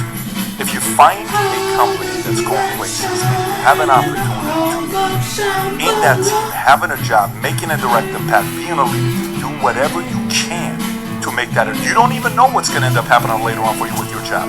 It can go like this, and then all of a sudden you have a story like this or a story like yours or any type of a story. But that's great to hear that that guy now is a multimillionaire. I love hearing stories like that. From getting coffee in 4 seconds to now being a multimillionaire. Let's go to the next story. Major League Baseball salary cap. This has to do with business. Stick around. Major League Baseball salary cap. Owners just proposed a salary cap. It could cost them an entire season, and the entire market is talking about it. About to come to Tom here. And by the way, one day we will all hear about a girl named Bailey that will be a GM of a baseball team. And that's Tom's daughter, but hang tight till that happens. So, for the first time in 32 years, MLB owners have formally proposed a salary cap, setting the stage for what could become the sport's most serious labor conflict since 1994, strike that canceled the World Series, with the current collective bargaining agreement expiring shortly after the 2026 World Series. Many expect a lockout and a potentially ugly showdown over baseball's economic future. Owners say competitive balance is broken. MLB argues that the gap between the rich and the poor teams have become too large. The Dodgers are spending roughly $420 million on payroll, while the Marlins are spending $80 million. The league's proposal would cap payrolls at $243 million and create a salary floor of $172 million, which means the 80 goes up 90. The 420 would need to come down 180, give or take. 8 teams would need to reduce spending by combined $578 million, while 12 lower spending teams would need to increase payroll by around $617 million. League spokesperson Glenn Kaplan said too many fans in too many markets have too little hope their teams have a fair chance. Players see it as a money grab. The MLB Players Association has opposed salary cap for generations and views the proposal as an attempt to suppress player salaries rather than improve competition. Our union has never been broken, never will be. The MLBPA director Bruce Meyer said the union argued that successful small market teams like Brewers, Guardians, and Rays prove that their spending is not the only path to winning, while wealthy clubs like the Mets and the Angels have often underperformed. Tom. So I believe in a salary floor. I do. People say that's socialism. Well, not really, because the modern contracts for digital transmission, digital rights, and television have given small markets almost like owning the team is a free ticket to a multi-million-dollar payday every year. And that, if you look at the history of the stadium, there was a tax incentive somewhere, and that was paid for by the people. So that medallion, that franchise in some city, and let's just use Miami as an example because we're sitting here. You have a stadium down there, you've got people down there, and the city has made tax concessions, and I like the salary floor, which says you have to spend the money on it. Now, why do I like the floor? In days gone by, people would say, I'm a small market team. I can't put 40,000 a night in my stadium the way Yankees, Cubs, and Dodgers do. I don't have those markets. And that used to be a fair statement. But now, sharing in the digital distribution and the TV contracts, it's the great equalizer. So everybody's got money. So I believe in the floor. Now, in terms of a cap, I don't believe in a cap, but I do believe in a tax and an equalization payment, which is what they have now. Because otherwise you could have the uber wealthy, like the Dodgers or the Yankees, and even the Mets. Steve Cohen knows how to do this too. You know, that are going to just overspend and take up all the good players. There needs to be an equalization payment. Because the equalization payment says, oh, you want to overpay for Shohei Ohtani? Great. Now you spread the money around, and now everybody else has the ability to compete for the other free agents. So I agree with that. I also think they need to take a cue from other sports where the negotiation was what percent of revenue goes to the players. And that's been negotiated in other sports. So I think, now, that's all my opinions. But you know what's about to happen, Pat? We're about to have a lockout, and we're about to have an arm wrestling match, and we're all going to go tumbling down a flight of stairs on this. And I hate it. I think that's what's going to happen. It's going to lead to a work stoppage. There's going to be fire and brimstone. What happened to baseball? You know what's so dumb for this? Because in '94, when the strike took place, baseball Do you was remember the dead. name of that No book World company? Series. No, forget about They World always Series. had It the was just gold, dead. The fans were binding on the annoyed. They were side. not coming back. And you know when baseball came back up? 1998, when Sammy Sosa and Mark McGwire went through the home run to 61 to 60 to, punching each other in the stomach, and it was everybody was watching the That's why Cubs I'm and asking you. what was it, St. Louis Cardinals he was with at the time when he hit that 78 home run. It was a beautiful 2 years. They saved baseball. FYI, in my opinion, since I've been watching baseball, I have to be very honest with everybody, I didn't watch a lot of baseball in Iran. We didn't. When I lived in Iran, it wasn't baseball. You don't give Middle Easterns baseball bats and say, here's the ball, go hit it. They don't hit the ball. They kind of play the game in a different way. But when I came here, I fell in love with Major League Baseball. From 1990, as a diehard Juan Gonzalez fan, Texas Rangers, till today, the greatest World Series I ever watched in my life was last year. Not a Dodgers fan. I'm not a Toronto Blue Jays fan. What an incredible World Series.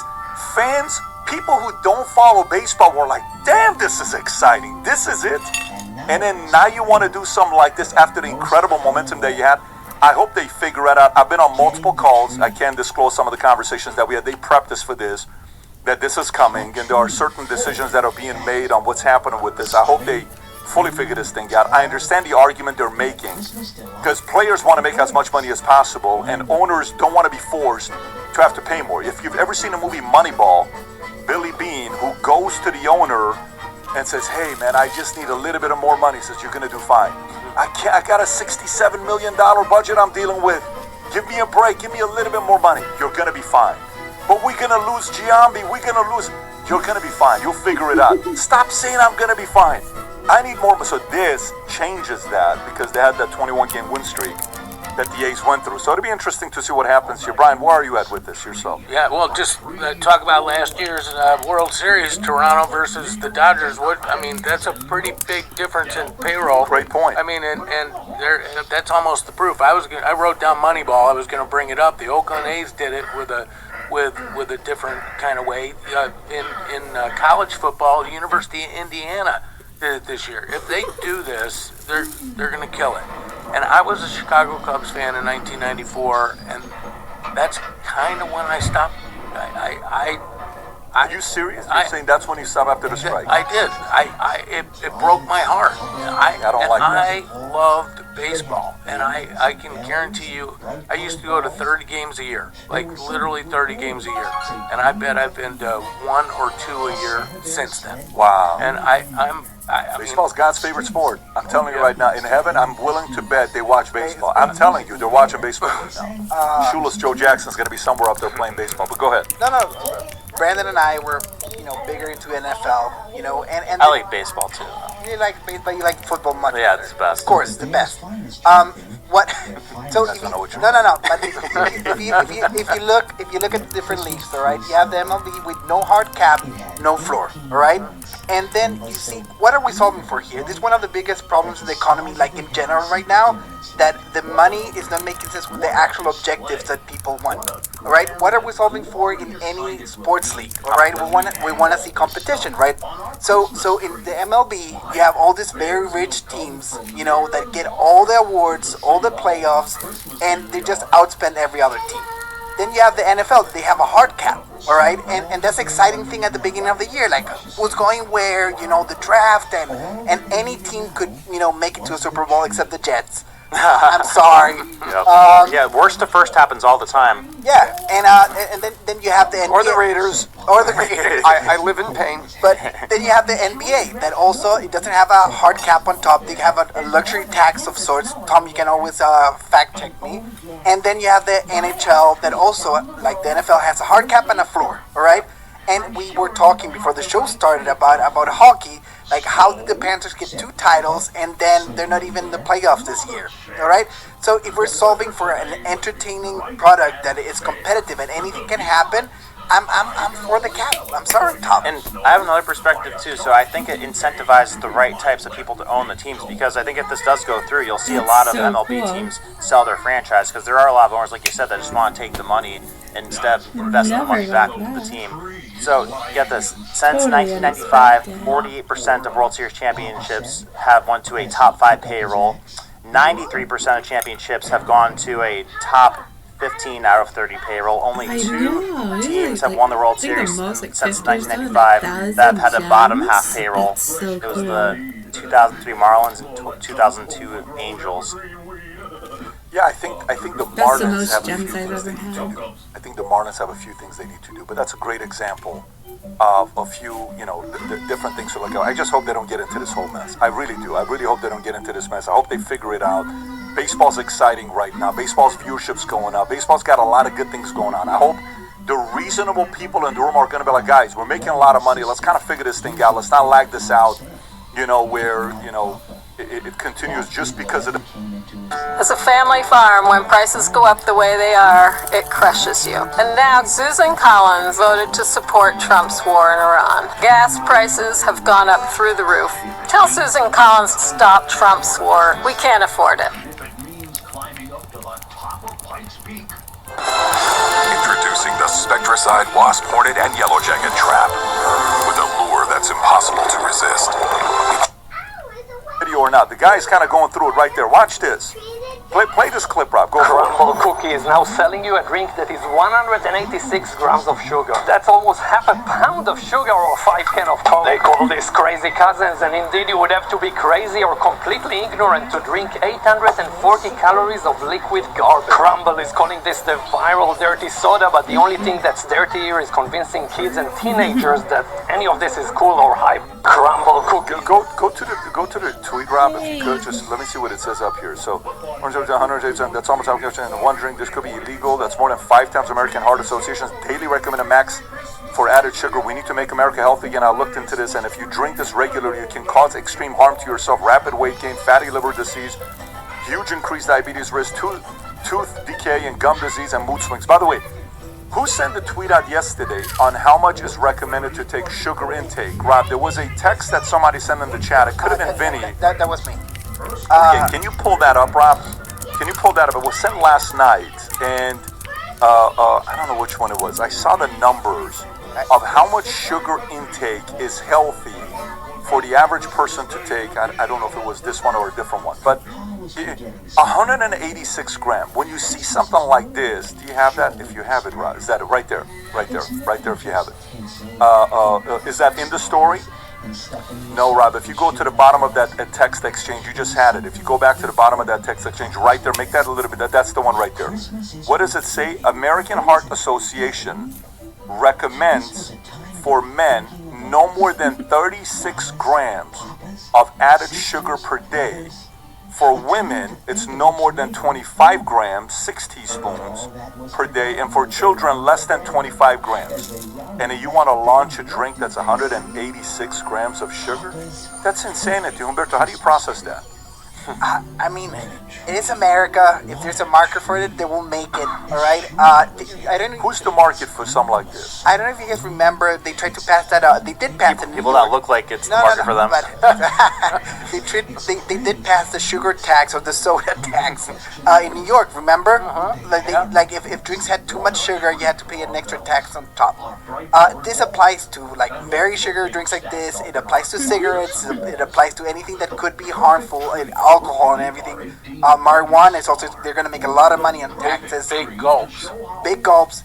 And I think the way they're going to go around, I don't think anyone should drink this, like, just for the record, Tried it. But I believe in America and I believe in freedom, and if they want to put this drink out there and people want to drink it, I'm all for it. I'm looking at this right now, and Tom, I'll come to you. Monster Energy drink has 81 grams of sugar. Mountain Dew, 77. Coca-Cola, 65. Pepsi, 69. Dr. Pepper, 64. Starbucks Frappuccino, large flavored versions, 70 plus grams. Dunkin' frozen coffee, 60 to 70 plus. Minute Maid lemonade, 67 grams. Arizona Arnold Palmer half and half, 59 grams of sugar.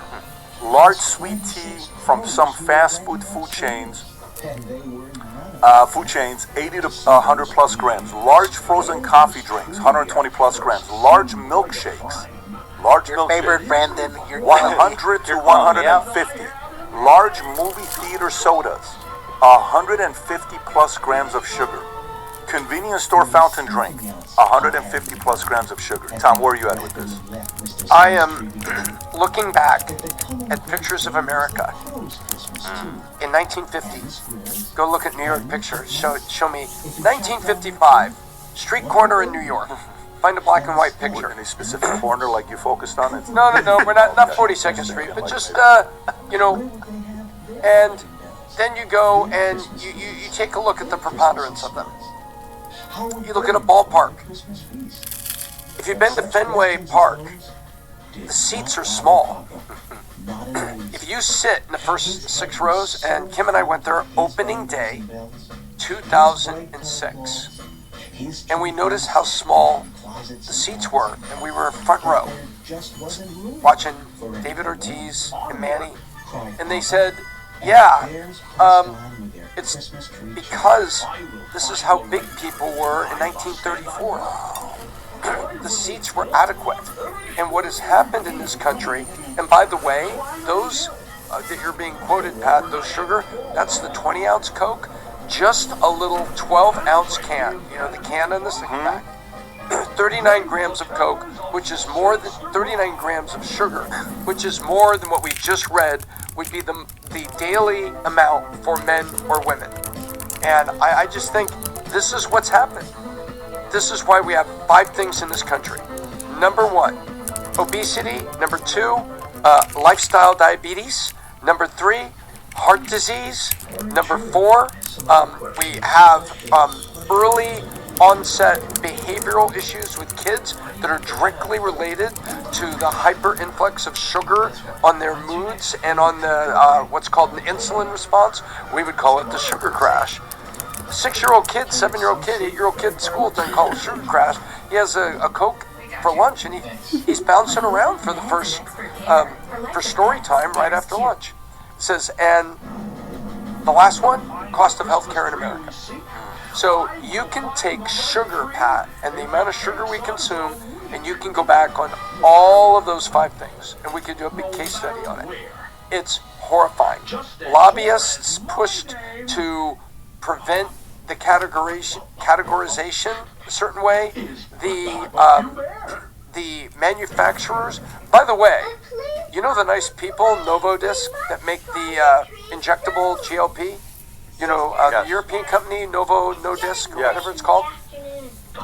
Do you know they have 50% market share of insulin in Oh, wow. They sell both. They sell both. They have 50% market share of the insulin, Novo Nordisk. And they also have GLP-1. So we got you going big, and we're going to get you small. But we make a buck either way. Flywheel. That's a flywheel. Right. Yeah, more like a snowball, and you're the snowball. I've raised kids, and I mean, when sugar got too much in their diet, it was horrible for their well-being. I'm gonna change this into a little bit of an economic point, if you will. And so what we do, and it's what Tom just said, is that we Maha. The basic argument is there's something wrong with our food supply and how we eat, and then what we do is we treat the symptoms. And what I believe with our economy is that we spend way too much, we redistribute way too much, and we redistribute that to people who spend, and then we tax and regulate people who produce. And so what happens is we overproduce and we overconsume and we underproduce. And then what we do is we go in and treat the symptom. The symptom is the trade deficit. When you overconsume and underproduce, you import stuff. And then what we do is we treat the symptom by putting tariffs on. And tariffs are a tax. It's just like using insulin to fix a bad food You problem. almost made me It's choke just on like my trying to rye fix grilled obesity, cheese. diabetes, and inflammation with drugs rather than fixing the food supply. And our biggest problem as an economy is our government is too big, and we tax savers and we subsidize consumers. And it's, in a sense, it's the same thing. We're treating the symptoms, not the causes. And I that's mean the that. problem with this And drink. as someone That who almost came to made America, me. put on 90 I pounds, and saw almost. me eating bigger Nothing throughout the made time. me. It's The nothing's quality fault. of the It's food just in this that country, almost like, just it's not a happened. first world country food when it comes to food. Like, it makes me so angry that one of the richest country to ever I actually exist, did choke alright? on it a little bit. Next to my parents' house, they Because had a I boat was show for laughing. Christmas, alright? They have Whether I enough time chose and to money do that or it decorate was their out of my boats control. to go around, you know. Did anybody get We hurt? need to import you Mexican okay? Coke because it has real sugar. Like, that makes me mad. Why can't we have the best Coke in this country, alright? Soda. Alberto, that you went a very different direction. The music industry has been asking that for decades. Can't we have that? but set aside. You're gonna go third time? You're gonna go third time? No, you go, whatever. you go. What do you know about sugar? No, let's go. Okay. No, so last time people got mad at me when I said I have a hard time trusting fat people to have the same energy as everybody else within the company and whatnot, and I meant that in the nicest way possible. Now, I mean this in a nice way too. A lot of fat people. I did. I was getting messages and left and right. But when it comes to that, like you could say, oh, the government should regulate it, this and that. I don't really like that either. I don't like the government getting involved with what businesses do. So I think it's best solved through the court of public opinion. You know, if we How about, it's good to keep an politely open mind. fat shame If they maybe and start hold giving people you tips accountable and on say, how hey, to this lose is not weight. good for you. You know, just And call you're it out. like, But, all like we fit have this and culture buff where with it's taboo Right, to I say think like, that hey, would you be should a- lose some weight. Like, hey, Okay, it's I'm not drawing the okay to be that line size. here. I'll tell you something. I'm just walking away. Humberto, you brought it up, and then I'll address it. I'll give you two examples of a story. One of my they friends, may know actually some good I went to school techniques in Iran, sometimes. Who I went to junior high They've school with, gained high and school lost with, joined the multiple military times with, and they worked at know Bally's with, got into some financial rapid services with, result everything we did techniques. together. He had an incredible body. He would run better than me. He was always running. He was in shape. And then we started doing business together, insurance. He put on 90 pounds. When he put on 90 pounds, he blamed the business. And he said it's because of the company and the job that we have that I've gained so much weight. So he eventually quit. After he quit, He just put on bumped even my more weight. archers. So today, he's not in good shape, health-wise. I haven't seen him for many, many years. But no matter where he went, Lightning it was bolt either missed my this, it was either goblins. that, it was either this. I wish him nothing but the very best. Let me give you another story. We're at Hamptons last summer, and I'm playing Padel. And we're playing with a few different guys. And one of the guys that there is Tikrin, whom I love. Okay, you know who Tikrin is. And when we were competing, the people that were there, Vinny was there, Mario was there. I don't know if Tom was there. Tom was inside doing a lot of sit-ups. Tom was just like nonstop. We were outside playing Padel. And then shit-talking stuff. True manliness is understanding that you need to pay attention to your stick. Dr. Squatch is aluminum-free, natural origin, and comes in incredibly manly scent. So You really want to go on a run with me? How are you going to go on a run? Put on some weight. Look at you right now, how much weight you put on. And it got like that. All the ones we tried, that one got the lowest. You know what he rating. weighed? I like At the that event, method. this is a big shout out to What's that Tito. other one? There was He weighs another one that 235 works pounds. really good too. You know what he weighs right now? He weighs The 189 native's okay. pounds. It's okay. But the I'm in method Dallas and last that week. other one, I tell yeah, him. I think they're better too. While we're in Dallas, we're at dinner. Guess what? While we're at lunch, guess what he tells me? He says, "You know, I haven't had Arnold Palmer for over a year." I said, "You got to be kidding me." He says, "No, I haven't had Arnold." And I drink Arnold Palmer. When you go out with me, you know what I drink? I do 80-20 Arnold Palmer, right? He got me thinking. Then he bought this scale, $300 that he bought. Every morning he gets up there, and you know, you've seen this, and it tells you what your body fat is. He's brought his body fat down to 18%. He was at 30+%. He brought it down to 18%. Exercising routine. He had this watch on his wristband that he's given to Tom as well. Tom, I don't know if you have the same thing or not. He looks at the data. He looks at the stats. He's going through everything.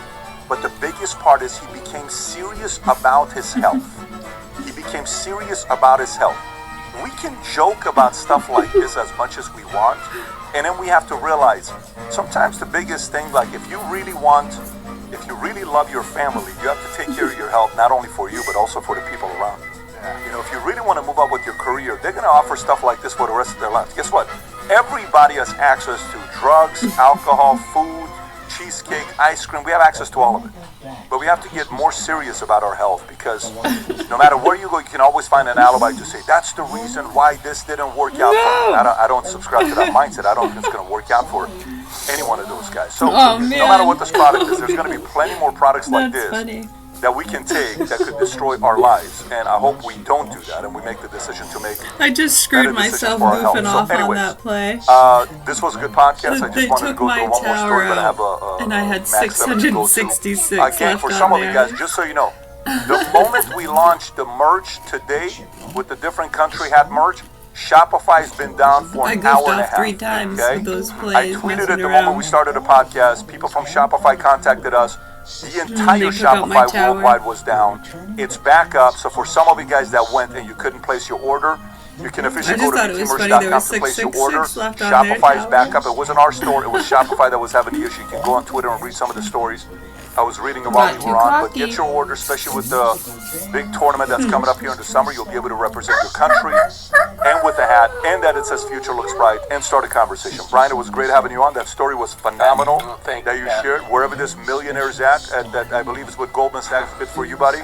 That you have success and great commentary. With that being said, Rob, tomorrow, Mehdi Hassan's podcast goes live. It is absolutely heated. By the way, everything you wanted us to talk about, we talked about. Everything. It's all in it, and we had a good time together actually afterwards. Anyways, take care, everybody. God bless. Bye-bye, bye-bye. Charged the cold, clear, bare country air. It reached the heart of every bear and their fellow creatures, one and all. Nature's creatures, great and small. The Christmas star says to us, there's more to Christmas than the fuss. There's kindness, love, and warmth, God bless. Freezes, hugs, and happiness. The Christmas star, it says to us, there's more to Christmas than the I used to watch this a lot, yeah. The Bernstein Bears, yes, they Chevy did. We had their books too, remember? I told you, and I asked you who was the... Yeah, the ones that put out those books, and those books always had the gold binding, remember? It wasn't that long ago. We just had this conversation when this started, which was 22 minutes and 2 seconds ago. So, Merry Christmas to us all, fellow creatures, one and all. So, Merry Christmas, one and all, fellow creatures, great and small.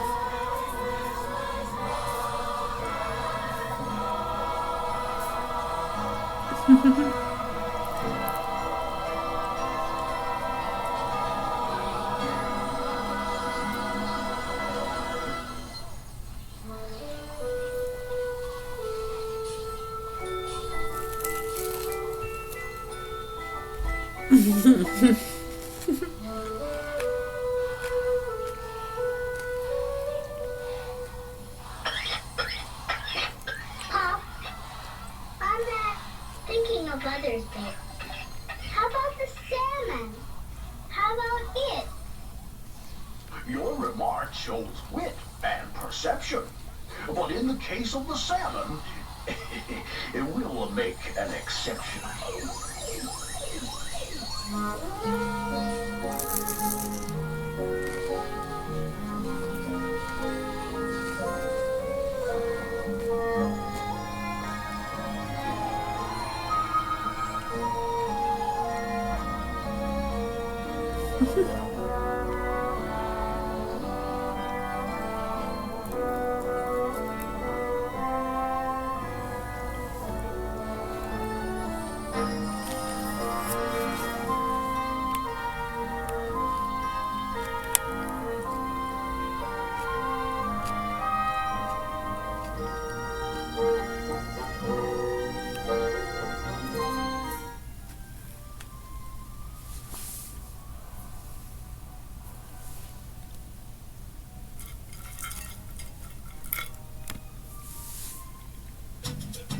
parts fast?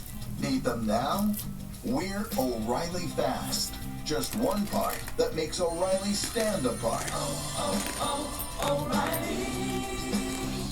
Auto parts. Maine housing programs help eligible Mainers with heating, repairs, and more. Whether you rent or own, visit mainehousing.org to see if you qualify. Now I don't have to worry about my old, dry-rotted tires letting me down, and Tire Rack provides 2 years of road hazard protection for free with purchase, so you're covered if you catch a nail or a pothole. Shipping was super quick as well, with next-day delivery to most nationwide. Tires ship free to your home or office, or to an installer of your choice, and Tire Rack even... A much, much different turn yesterday. Right? So we had that, and it basically kind of halted negotiations up until yesterday when this ended up happening, all right? The U.S. military fires a Hellfire missile at a tanker heading towards Iran. So they ended up smashing into, we shot this Hellfire missile into this tanker. Central Command said that the ship had failed to comply with directions from U.S. forces over a 24-hour period. We had warned them time and time again to turn this tanker around because Donald Trump has a blockade going on right now over inside of the Strait of Hormuz. So, here we have this issue going on between Iran and Israel and Lebanon. And this ship reportedly, from what I read, was heading down to the infamous Karg Island, right, down over there where Iran sends most of its oil exports. The Strait of Hormuz is all the way up over here, but the U.S. ended up striking the ship somewhere off the coast of there. And this is where everything starts to really spin out of control. CENTCOM says it warned the ship several times to turn around. We've turned around, frick man, hundreds of these things. No, maybe not hundreds. I think it's like 17. I forget the number. But we turned around a lot of these vessels in enforcing this blockade. And we fired on, I think, over a dozen of these damn ships to turn their butts around and get out of there. This is where Iran starts to get pissed off in this whole little freaking story that we have going on here. All right, here you go, your statement from CENTCOM. Ship's crew ignored repeated warnings, failing to comply with the directions from U.S. forces multiple times over the 24-hour period, and that they ended up disabling the vessel. That's really the statements that we end up getting out of the United States military, but Iran ends up taking completely different stance, as you guys see here in this article by Al Jazeera. Iran's IRGC launches retaliatory strike after U.S. attacks. And what is it talking about when it goes down to U.S. attacks? Now, these strikes took place in 2 different locations. They took place over inside of Bahrain, and they took place over inside of Kuwait, over at the Kuwait International Airport, which we're about to talk about here in just a sec. But something very important actually ended up happening prior to that. Let me see if I can find the dang video of it. Did I not put that sucker on here? No way am I that dumb. Oh yeah, I was dumb enough not to put that video in the stack. So something very important happened prior to that, and that was USA attacking the Iranian island of, I forget the name of this dang thing, Kashem? Yeah, I think it was Kashem. Is the one that we ended up attacking. So that island that we ended up attacking in between striking the boat and Iran striking Bahrain and Kuwait actually occurred over here at Kashem. Now this is a big island, a very, very big island you can actually take, and I've shown this before. It's not exactly something that we would want to put boots on the ground on and go in there to invade. So Kashem is just kind of like a pain in the ass, but it's got plenty of caves, it's got radar systems and everything else, which is reportedly what the U.S. was attacking and going in there to strike. That strike on the island ended up being pretty dang big. Let me see here.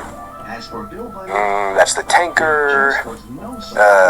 Oh man, why is it always a pain in the butt to find the one thing that you want when you need it at the very last minute? I don't understand it. Yep, there we go.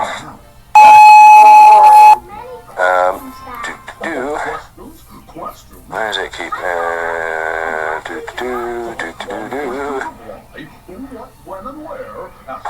Is this the one I want? No, it is not. Where is that particular video that I'm looking for? We actually have bombing footage of the U.S. striking the island. It's not really that important. It's not a matter really of us. But I do think it is important to actually hear how the media reported it. Because what the media ended up saying about it was absolute bullshit, in my opinion. They did a horrible job on this thing.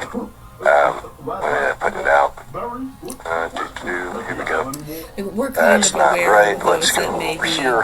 authorized and not have ill intent or unaware. Why do they? Sometimes just be. You know, it was like right there when I had it earlier. Not a big deal if I can't find it. It's okay. Innocently naive. Anyways, so know, we it's end up just bombing as this island, dangerous and immediately following that, I think this is it. Yeah, this is the one. Fox News alert, there's fresh action in the Middle East. Iran's currently shelling military bases in Kuwait and Bahrain with ballistic missiles and drones. So far, all of them have been intercepted by U.S. forces. And now U.S. Central Command's responding with self-defense strikes on Qasem Island, right at the hook of the strait. This all started earlier today when the Iranians began targeting commercial vessels in the Gulf with drones. We knocked all of them down. Our Navy also hitting back, blasting a blockade runner heading toward Karg Island. CENTCOM forces gave the ship, the Botswana-flagged MT Lexi, 24 hours to turn around. She Is that didn't. even the question? So our Hellfire missile. So, this is where the story starts to vary a little bit. Whether or not the U.S. attacked the island first and Iran started firing drones at ships and vessels is debatable. I've been trying to figure that out all morning and see whether or not that stacks up. It is possible that Iran was firing at commercial vessels, then the U.S. ended up striking the island. That has been our MO for a while, but it would seem, what I heard, was that the U.S. saw Iran was actually setting to strike U.S. and our allied forces because of what was taking place over inside of Lebanon. So it's all kind of speculation at this point for which event ended up taking place first. What it would certainly appear is if Iran was setting up in order to attack U.S. forces and our allies based on all of their previous statements, and it is possible that Iran did end up launching those drones against the vessels over in the Strait of Hormuz because that has most certainly been their MO in the past. What is over on that island, Qasem Island, like I said, is those radar structures that we ended up taking out. And then that's when the ballistic missile attack and the drone attack ended up getting launched over on Bahrain and Kuwait. Now, here's where they got it wrong. They ended up stating that everything was intercepted. That's not true. Not everything was intercepted. The actual attack that got launched on the U.S. military installation in Kuwait and the attack that got launched on Kuwaiti International Airport was simultaneous. They were both around 4:50 in the morning, and it was right at sunrise when that ended up taking place. Now, the exchange of fire before that was taking place overnight over in the Strait of Hormuz when the U.S. was bombing Qasem Island and along with shooting drones at commercial vessels. That's when all of that took place. Let's keep on. Missiles pierced straight through her engine room. That's now the 6th ship disabled so far. The message is clear. If you want to test the blockade, you're going to pay. The mullahs still have some fight in them, and are also showing new signs of life. For weeks, we didn't know if the gay Ayatollah was dead, hiding in his cave, or just getting a facelift. But now, for Pride Month, he's coming out. Are you confident he's still alive, by the way?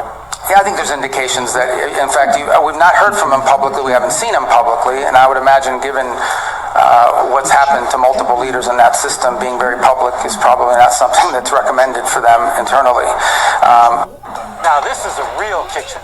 Full speed, running on Genius, orders hitting instantly. Drive-through and delivery, all moving together. That's how restaurants stay in sync. Big league reliability for any business. That's Genius. They're slippery. Not so fast. We couldn't see a deal at any moment because right now Iran is standing back and screaming that as long as Israel continues the war over inside Lebanon, it is illegal, it's a violation of the ceasefire, and they're not going to be negotiating any further, and we need to be prepared for war, which Iran then escalated yesterday. So the question is, does Iran even have the ability to freaking launch war? So let's take a look at how many ballistic missiles they ended up firing yesterday over inside of Kuwait. So Kuwait claims that Iran launched 13 ballistic missiles and 17 drones at its territory overnight. We have an estimated 60 civilians that are missing and at least one dead at the airport. Okay, that is freaking massive. This airport, and I'll show you guys here in just a sec, is freaking huge. I mean, it's massive. The videos of the attacks from that airport came out, and they are freaking horrendous. Crewmate says, quick question, Iran's shenanigans in the 1980s, are they using the same tactics with the Strait of Hormuz? I mean, you're going to have to define shenanigans, man, because they've had a lot of shenanigans in the 1980s. It's a solid question. I don't know what you're referring to when you say shenanigans, but I mean, yeah, I don't know. I'm gonna be honest, but yeah, I don't know how to properly answer that. This is the airport this morning.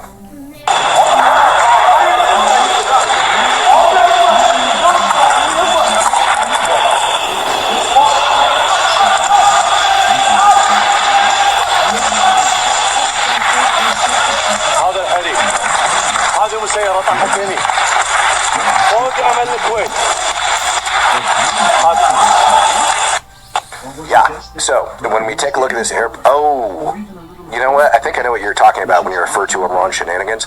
Are you talking about when the PLO got kicked out of Jordan, then went, yeah, I'll pull up a map. That's what you're talking about. So only they're now using this for Hormuz. I think that's your question. So here's the deal. You'll hear people that are talking about, you know, the first time Israel invaded Lebanon was in like the late 1970s, early 1980s. I think it was like 1982. But yeah, the PLO used to reside over in Jordan. Then they caused a bunch of problems and Jordan kicked them out. Eventually landed over inside of southern Lebanon. And that's what caused Israel to invade Lebanon back in the 1980s. And that was heavily fucking crapped on by the Iranian regime as being illegal. I believe Israel rode all the way up to Beirut back then, because that's where the PLO was like being headquartered. And since I believe they got kicked out of Lebanon and ended up making their way to Africa, because of that, allegedly, that's how Hezbollah ended up getting formed, was to stop the, again, quote, Israeli aggression. Now, the PLO was doing the same exact thing that Hezbollah was doing, launching rockets and mortars and all of that crap over into northern Israel. That's what prompted them to go into Lebanon back then. Phantom Menace says, Matt, can you please pin your legal fund donations on the page permanently? I'll tell you what, buddy, I will do that, okay, as soon as I get everything set up and ready to go. Because what I'm going to do, and for those of you guys that don't know what he's talking about, I'm in the middle of a $5 million lawsuit battle, which I can't discuss what, you know, took place during negotiations yesterday, or mediation, or whatever you want to call it. Can't discuss that with you, but here's what I'll tell you. Looks like we're going to trial. And I'm not going to back down from that. Honestly, it's a violation of my First Amendment rights, and I'm going to stop right there until I can get a further statement from my attorney. And then my attorney and I are going to come out, and we're going to launch a fundraiser campaign in order to fund this dang thing. And I'm not kidding you. It's going to take me at least 6 figures, it looks like, in order to defend against this. And so I'm going to need a lot of support from you guys out there to go against this. It is a massive violation of my First Amendment rights, and I'm not going to stand for it. I'm not going to bow down to people demanding money out of me, thinking that they're going to make money off of me simply because I'm going to end up having to pay more in attorney's fees. It is a massive, gross civil rights violation as far as I'm concerned. So, yeah, no backing down here, ladies and gentlemen. And I know I've got support from you guys, so we're gonna freaking rally that support. We're gonna take care of this crap. All right.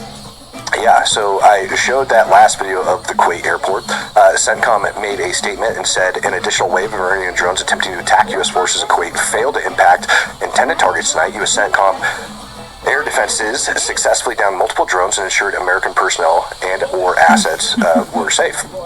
No American personnel or assets were harmed, excuse me. But that didn't account for the airport. Look at this. That might be game right there. About 14 seconds.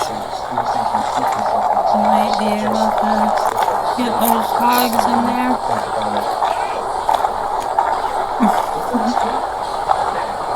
Nope, not enough. So I was trying to figure out for the longest time which which terminal or whatever was actually attacked in the airport, or which portion of the airport was actually attacked. And it turns out that it was building number 1 over there, inside of the airport. So building 1 inside the airport ended up getting attacked. From what I can read, it ended up getting smashed with multiple ballistic missiles and drones. It looks like at least 1 ballistic missile ended up hitting this thing, or at least a wave of drones ended up smashing into it. We don't have a freaking statement, but that type of damage right there, I don't think we're going to see being caused by drones. You know, that appears to be at least 1 ballistic missile ended up smashing into that sucker. Look at the size of the hole in that freaking rooftop that's in there. I mean, it's freaking disgustingly huge. You take a look up over here at this side, we've got another hole. Maybe I can move myself a little bit further back. I don't think that really helped. You've got another hole right up over here. this looks like a drone strike, all right, all the way up over top. But when we go back and I show you guys that last video, for certain, that last video made it appear as if it was a freaking ballistic missile that ended up hitting that sucker all the way up there. Look at that rooftop. Look at the amount of damage. That's a lot of blast damage that was kind of on its way out from that other location. Now, this is the main passenger terminal over there. So why would Iran end up attacking this place? Iran says that they attacked it because it is basically the countries that supported the United States and Israel in their attacks on Iran, they're going after it. And truthfully, I think that's fair game. However, when we start talking about an international airport where there's nothing but civilian targets inside of there, that's not exactly fair game. Here's the other problem. Iran's ballistic missiles generally have a very crappy angle of error. All right, some of the ones that shoot out to 2,000 kilometers, you're lucky if you get them to land within a 1 mile square box. All right, this one is a little bit shorter depending on where they ended up shooting it from, and so you can assess maybe a 1 kilometer square box. And so this is the issue when it goes down to Iranian ballistic missiles, and you're not really sure what they're going to hit. But it most certainly appears as if the accuracy of these ones got really freaking good. Because not only did we have a ballistic missile strike on this facility, but we also had multiple drone strikes, it appears, on this facility. So one could assume that this was actually their intended target. If the airport itself, which is huge, I'm going to put it up on the screen here in a minute, ended up getting peppered across the board, well, then I could say, like a drone ends up striking the terminal, you have a ballistic missile that hits the tarmac. That's typically what we would see in these different attacks. But on this one, we have direct hits multiple times on this passenger terminal, suggesting it was Iran's target. So now the question is, during the ceasefire, did Russia and China help to kind of bridge the gap with all of the crap when it goes down to the targeting, right? Give me 1 second here.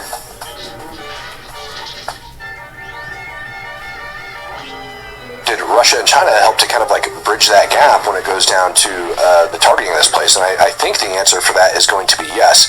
So this is, all right, let me put this up on your screen. Mark this location. Oh, listen to me.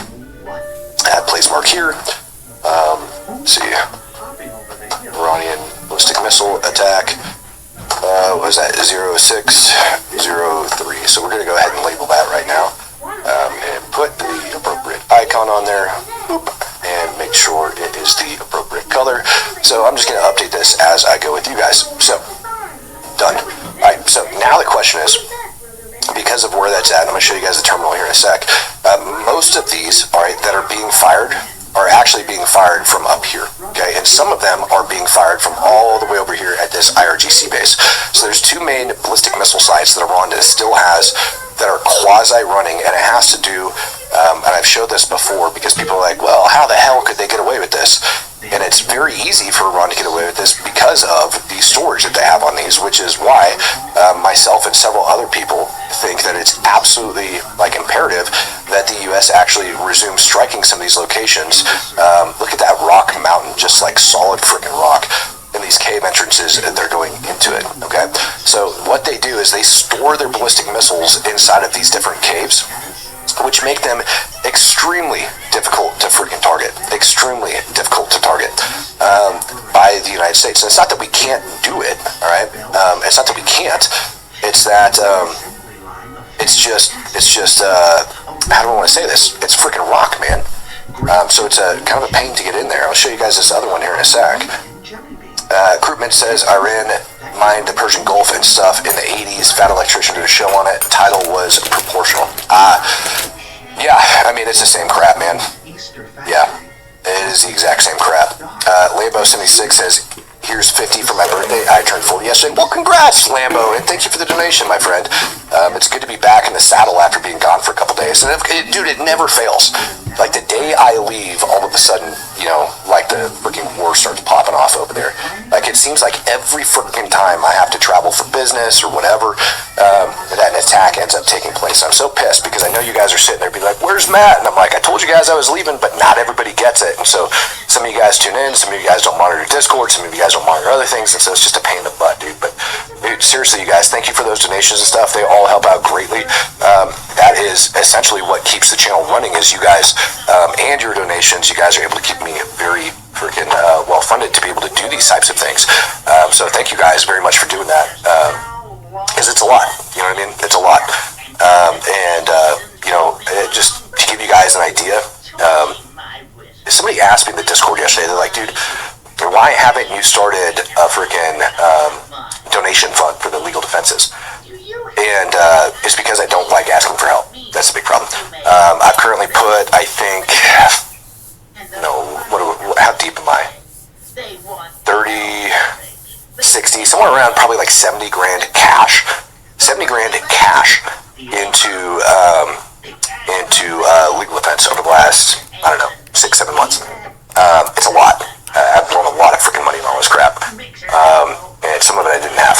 So I'm now at the point where I'm not willing to give up, and you guys are going to be able to fight with me. So yeah, like I said, your guys' donations absolutely help. And when I end up taking off weekends to go do things, it's just really freaking frustrating that I can't come back and like hang out with you guys and make money as I do it. So anyways, all right, let's go. So that was the one Iran ballistic missile base. For those of y'all have stuck around for a while, this is the other one. This is the much larger one, and it happens to sit right outside of Isfahan. This is Isfahan right here. And this is their nuclear facility. Before we ended up going into the ceasefire, we were bombing the crap out of them. And I want you guys to take a look at the dates, because time tends to fly by quite a bit, and we always forget this stuff. Here's one of our last strikes we ended up doing.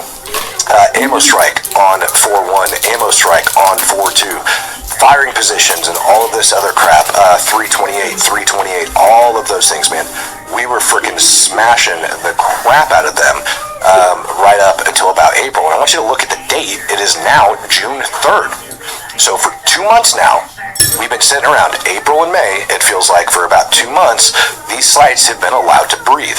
All of that started to come to an end when we had that pilot that ended up getting shot freaking down. Well, I'm all turned around. I'm all turned around now. Let me get back to true north. There we go. That pilot that ended up getting shot down, that we ended up freaking picking him up, rescuing him and all that stuff, that was all like right down here, just outside this site. But take a look at these caves, man. This is what we're dealing with. This is when people are like, oh, the United States is weak, they can't bomb anything. It's not that. Like, let's take a look at these ones, for example.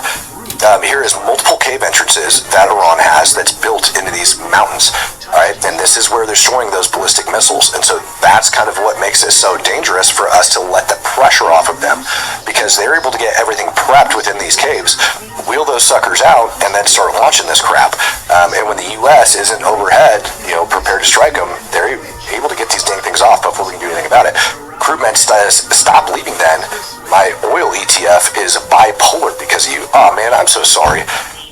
I'm so sorry. Well, oil is about to go through the roof again. I'm thoroughly convinced. I was shocked when I landed back in Colorado and I saw gas for under cheap, regular, unleaded, which shows I'm a freaking boomer, or whatever you kids want to call me these days. Under $4 a gallon.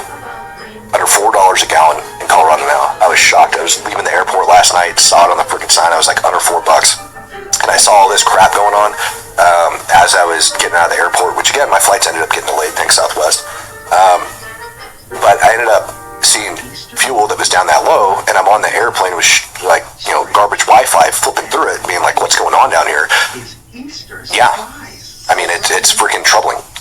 So it's going to end up, jumping back up, and I think the Trump administration is doing their best to kind of, because they know that's a sticking point for the U.S., to keep that on. And I want you guys to take a look at all of these other ammo bunkers. We didn't even strike any of these yet. This map data is from October of 25. It is possible that these have all been now built out. You guys see how they're cutting all of those into the mountainside. You get down, and what are they building? Well, they're building these. These are their little ammo depots that they have set up in there. They also have these much larger ones. Up over here. Here you've got like a big cave entrance that they have going in, and Lord only knows how deep that goes, but I want you to look at how tall that freaking mountain is in comparison, right? Like, that's huge. So they can take it, dig straight into it, hide that crap in there, and the U.S. has got to figure out how to bomb it and take them out, and they've just got bunker after bunker. Iran, while the United States puts our money into aircraft carriers, while we put them into our Air Force, our Navy, our Marine Corps, our army, our vehicles, and everything else. Iran says, hell with that, we're putting our money on ballistic missiles. That's where we're putting our bet, that's where we're putting our technology. And so because it is so extensive, right, because their ballistic missile crap is so extensive, all right, that is how they've kind of held, the Gulf hostage for freaking years, doing the crap that they do. These nations, Saudi Arabia, the UAE, Qatar, Bahrain, Kuwait, even Iraq, doesn't want any of this crap going on, around them. They're funding the Houthis down in Yemen. They are freaking working with Al-Shabaab, wow, my brain's farting. Al-Shabaab, ISIS down inside Somalia, and then of course Hezbollah up over inside of Yemen, and then probably like half a dozen other foreign terror organizations split between Iraq and Syria. Although Syria, their presence is like getting a little bit lower ever since we ended up putting Jelani in. But that kind of breaks down, right? So these nations, as they're dealing with all this crap, they don't want to, but take a look at the ballistic missile damage that just got caused last night over inside of Kuwait. I saw somebody say last night over on X, they were trying to say that, well, if the United States doesn't get off its butt and start supporting countries like Qatar, Bahrain, the UAE, and Kuwait, they're all going to start turning towards China. And I want to make this perfectly clear. Those Gulf nations understand that turning towards China is the exact same as turning towards Iran or partnering with Iran. And I think this ballistic missile attack on Kuwait last night absolutely confirms that.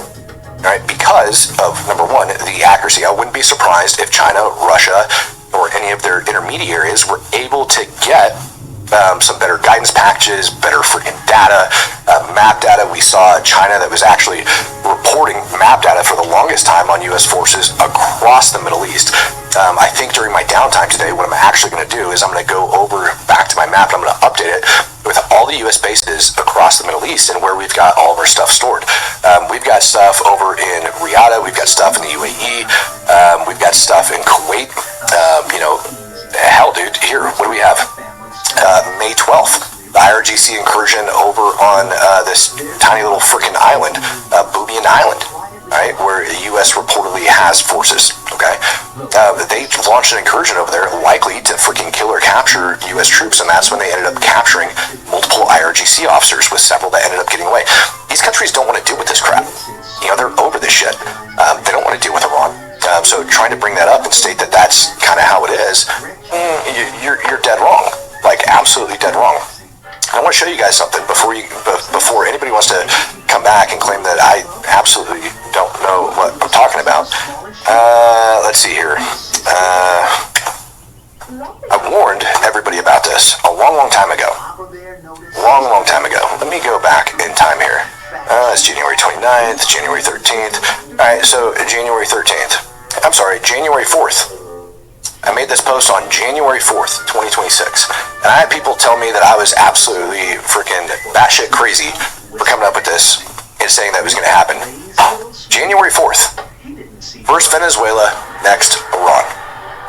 I don't know how many of you guys remember me back in January, in February, talking about Iran and warning you guys that this was going to happen. This was February 4th. If I go back on this was January 4th. If I go back on my feed, even before that, okay? If I go back on my feed, even before that, let's see here. Venezuela oil. See if that'll pull it up. December 21st. Briefing is rumored to be on Venezuela. If you think over 30% of the Navy's deployable force was sent to see some oil over a decade-old deal gone bad and blow up some drug boats, you need to open up your eyes. Russia, China, and Iran smuggling rounds. So this is when I started to tell you guys that this is a much broader deal by the United States of America. This just isn't simply us going after Iran to go after Iran because we freaking hate them, or in my opinion, because of their ballistic missile program. Right? Like, to me, it is a much bigger deal. All of those are parts of it, but I can actually open some of this stuff up and talk to you guys about it a little bit more, specifically over the enriched uranium. I think there's some people that don't even understand that we just removed, here, let me get it, U.S. enriched uranium, Venezuela. This happened quietly. I think like, 2 weeks ago? so you guys know it's not a bullshit, report by your buddy Matt here. This is from state.gov. United States completes accelerated mission to remove highly enriched uranium from Venezuela. You guys see that? Everybody sees this. May 14th, 2026. I put out the other day, and people were like, dude, you're out of your dang mind. I put out the other day, 4,000 kilometers. Let's see if that pulls it up. Let's try this again. He must be stopped. It's like a fever in the blood. I've simply got to stop him. Nip it in the bud. The lad's just like me. Yes, dear? I'm sure you'll agree. Alright, let's try this one more time. That it's wrong to pressure children. They must do things on their own. And it's very wrong for dads to... yes. Little children play Nope, that's not the one I'm looking for. My dear, you're absolutely right. I couldn't agree with you more. I have nothing but contempt for the sort of windy bore who makes defenseless children do things they'd rather not. They're insensitive. That'll do it. There we go. March 21. Pitiful and sad. March 21. Disgrace to the sacred name of... Iran decided it would be a good idea to shoot ballistic missiles at Diego Garcia. There's your map from it. Diego Garcia. 4,000 kilometers away from Iran's southern border. You guys see it, 3,952. And we know these things weren't launched from the southern frickin', coastal region of Iran. They were likely deep inside of Iranian territory. They fired 2 ballistic missiles at Diego Garcia. Now, Iran and Venezuela have had an agreement where Iran was selling weapons to Venezuela. Part of it included building up their ballistic missile program. Part of it included drones. And Venezuela was also enriching uranium. If you were to take that ballistic missile that Iran had and put it inside Venezuela, this one centered over Caracas, and fire it at the United States, it would cover the entire eastern seaboard of the United States of America. When I said first Venezuela, then Iran, I absolutely meant it. This was not a joke. This was not something I made up. All of this was in writing, and I think people ended up telling me that I was crazy when I ended up bringing this up.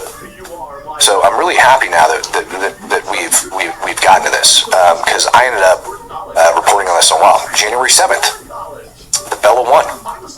It went from, ooh, man, buddy. I come over here. Bella 1. United States went to go intercept it off of the coast of Venezuela. It flicks its friggin' transponder off, and it starts cruising up the coast, or it flicks its transponder off, starts cruising up through the North Atlantic, and working its way. We got a Coast Guard ship that's kind of trailing it, and then right as it gets about here, right, outside of the UK, right over here, somewhere in international water, as it's on its way, it reflags itself to a Russian vessel, and in addition to that, Russia sends a nuclear submarine and a destroyer to go protect this stupid ship. And it's an Iranian Shadow Fleet tanker. It is a sanctioned vessel by the United States of America, Iranian Shadow Fleet, turns north, tucks tail, starts cutting across the freaking Atlantic, makes its way all the way up here, and then the next thing that we end up seeing ends up coming out from RT, which I don't like RT as a news source, but this ends up getting captured. It's an MH6, Wilbur, from the United States of America. All right, this freaking aircraft. Let me get this up. This aircraft is used by the 160th SOAR. 160th, and we had multiple flights going from Fort Campbell and Fort Bragg over into the UK days prior to this. I was tracking those dang flights of C-17s lifting off and going over there. When the Bella 1 gets reported as getting taken down, these photos never make it into US media. RT reports on them though. These videos, this screenshot right here is from a video given by RT. And this video shows the MH-6, which is used by the 160th Special Operations Aviation Regiment, and they tend to support 75th Ranger Regiment, CAG, SEAL Team 6, etc. Who do you think we actually had take this boat down and what was on it and why it was so important to them? It's a very good question. Why didn't the U.S. media report on it? Why didn't the United States come out and state what was actually on that boat? Because we have for a lot of the other vessels that we've gone over and seen, but we didn't. It was extremely important to Iran. It was extremely important to Russia what was ever on that boat. Now, what was being reported, and I'm going to let you guys know this now from what I'm hearing, which is... You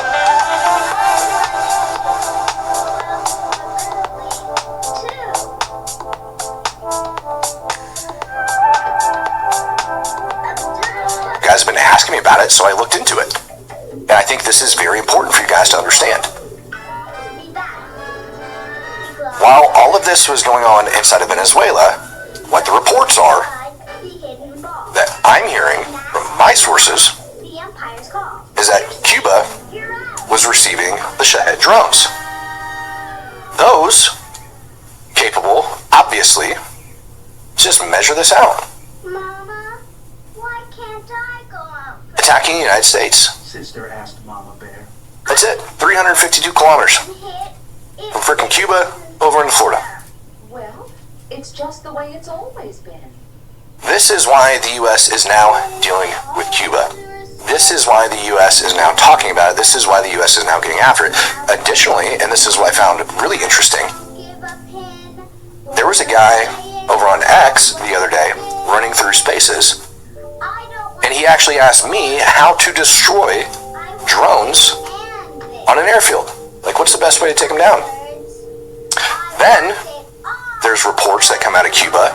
This guy actually, like, I think he beat him with, like, a baseball bat or something. He just, like, wrecked these freaking drones out on this airfield. I think he took out, like, 7 of them. Something like that. So, at the same time, I'm hearing about Russia and Iran providing drones over into Cuba. I now hear about people on the ground that are taking out freaking drones over at these freaking airfields. And we have, obviously, Marco Rubio, Donald Trump, everybody's been talking about Cuba. This is likely to go down after we're done with Iran if negotiations don't go well. Why? From what I was told, from what I hear, right, that China and Russia had devised a plan, because this would vastly benefit Russia as well. China and Russia had a plan to launch an attack on the eastern United States. They wanted to launch ballistic missiles and drones at eastern United States and southern Texas, targeting our oil infrastructure, targeting CENTCOM headquarters, and several other locations. When they did that, that was supposed to be when China was going to go over and take Taiwan. Russia would be able to open up with whatever the hell they want over inside of Ukraine, because we would be too busy defending our own hemisphere, taking care of our own mainland United States of America. What you're actually witnessing is like Cuban Missile Crisis 2.0. And I'm asking myself, and I think everybody else has, why is it that the Trump administration is just saying that we're going after the quote-unquote nuclear dust over inside of Iran? We supposedly set them back over a decade. And if we did that, and there's nothing but nuclear dust buried in the ground over inside of Iran, why are we even concerned with it? Because if you really think about it, if it is nuclear dust, if we really did destroy everything they had, like the U.S. had reported back in June of last year, in July of last year, that we would go in, we would dig into the freaking ground, and we'd have nothing but a bunch of, like, enriched uranium mixed with freaking dirt. And we would have to dig all of that dirt out, put it in freaking dump trucks, and probably drive the crap out of the country. If the U.S. is supposed to go in and mine that stuff out of there, what the hell are we going to do with it all? We're just going to have a huge load of semi-trucks going out of there? I don't think so. To me, what this is, 1, punishment towards China, 2, punishment towards Venezuela, 3, punishment on Cuba, 4, punishment on Russia for orchestrating this whole thing. The United States was about to freaking fall because Joe Biden had his head so far up his ass, pushing freaking, like, BLM and all sorts of other garbage. You know what I mean? quite a scene at the Eagles fan Clark says, Matt, why are we even trying to negotiate? I'm going to go through these super chats now. Eagles fan Clark, this is why, in my opinion. Because of all of these things I just talked about. All right, everything that was being put inside of Venezuela, everything that was being put over inside of Cuba, all right, and the fact that Iran is controlling two major shipping routes, right, down here in the Red Sea / Gulf of Aden, and over here, right, with the Strait of Hormuz using their ballistic missiles and their terrorists. That's why. Additionally, because of that, we're also looking at China. China was buying 90% of Iran's oil. 90% of Iran's oil exports went to China. Every single day that the Strait of Hormuz is closed down is a day that China can't go to its regular suppliers for 40% of their oil. Think about that. 40% of China's oil came from the Strait of Hormuz. 40%. And every single day that this is shut down affects China drastically. 90% of Iran's oil, which is heavily sanctioned. So not only is China getting 40% of their oil from the Strait, they were also getting a bunch of their oil from Venezuela, all of which is sanctioned. And so China is able to buy it at a very cheap rate. And the IRGC is moving that oil, and they're also using it for cover to move different weapon systems and everything over into Venezuela and over into Cuba. The direct impact this has on the Chinese economy is freaking astonishing. And this goes back to what I was telling you guys about the silver markets last year, with what China was doing in there. To where China put heavy restrictions. They sanctioned, I think it was 27 U.S. defense companies, 27 in December. And then they restricted all their silver exports going to the United States. We went from having like 130, 150 million ounces inside of COMEX worth of silver down to about 80 million right now, roughly. It's all the same to you. Last month, I think 40 million ounces ended up getting withdrawn. July is expected to be a very heavy freaking month when it goes down to like pulling those out. We are reaching critically low levels. So critically low that in November, it was officially listed as a critical mineral by the United States of America. It was originally put up for vote, I think, back in August. U.S. Defense Department ends up getting a 40% stake on a brand new smelter in the United States of America. So why is it so important? Because China has been paying $5 to $10 an ounce over the United States for this metal. And they've been hoarding it. It is absolutely critical when we start talking about building critical infrastructure, such as data centers, which we're trying to bring back to the United States because a lot of them are being controlled over in Indo-Pac. China's got heavy freaking control over that. All of the data that's being stored over there, they cut that shit off. We're screwed. So we gotta bring back home. Additionally, when we talk about the defense industry, there's not a single guidance package that the United States uses, alright, precision guidance package that the United States uses that doesn't involve it. Additionally, solar panels are becoming the fastest growing source of electricity. And China is the largest producer. Economically, that helps them as well. Additionally, when you start talking about a BRICS currency, which a lot of people think is speculation, but everybody told me that we weren't going to be going into Iran. A lot of people told me that we weren't going to be like heavily going after Venezuela, and now people are going to probably tell me that we're not going to be dealing with Cuba next either, and that we're just going to deal with it diplomatically. Which might be the case if we can get Cuba taken care of and come to a resolution before we're done inside of Iran. If it's not, we're probably going to be going to war inside Cuba. So I want you to think about this. The reason the Strait is being shut down for so long, and this is going to answer your question, in my opinion, the negotiations have diddly squat to do with Iran, and everything to do with squeezing China, and everything to do with squeezing Russia. You start cutting off that much oil to China, cheap oil, their costs start to go up. They have figured out how to get about 30+% of that, like, you know, they've made up. So they're down about, 10% worth of oil due to all this crap. But that additional 30% that they had to go purchase elsewhere is at a much higher freaking rate. That means China's, production costs for a lot of this stuff start to hurt it. Additionally, that also hurts Mother Russia. And so I laugh inside, when people tell me that the United States doesn't really care about Ukraine and what's going on, and that Trump's a Russian shill, where, by the way, Candace Owens is currently hanging out at, pushing his, Russian propaganda, right? So, that, ladies and gentlemen, is why. The Russian war machine depends on material support from China. They buy a lot of it from freaking China. Page unresponsive, of course it is. They buy a lot of it from China. And they can't get it. And if they do get it, they gotta pay more. And the reason they gotta pay more is because the Straits shut down. Because Venezuela shut down. That affects Russia bad, baby. That affects them really, really bad.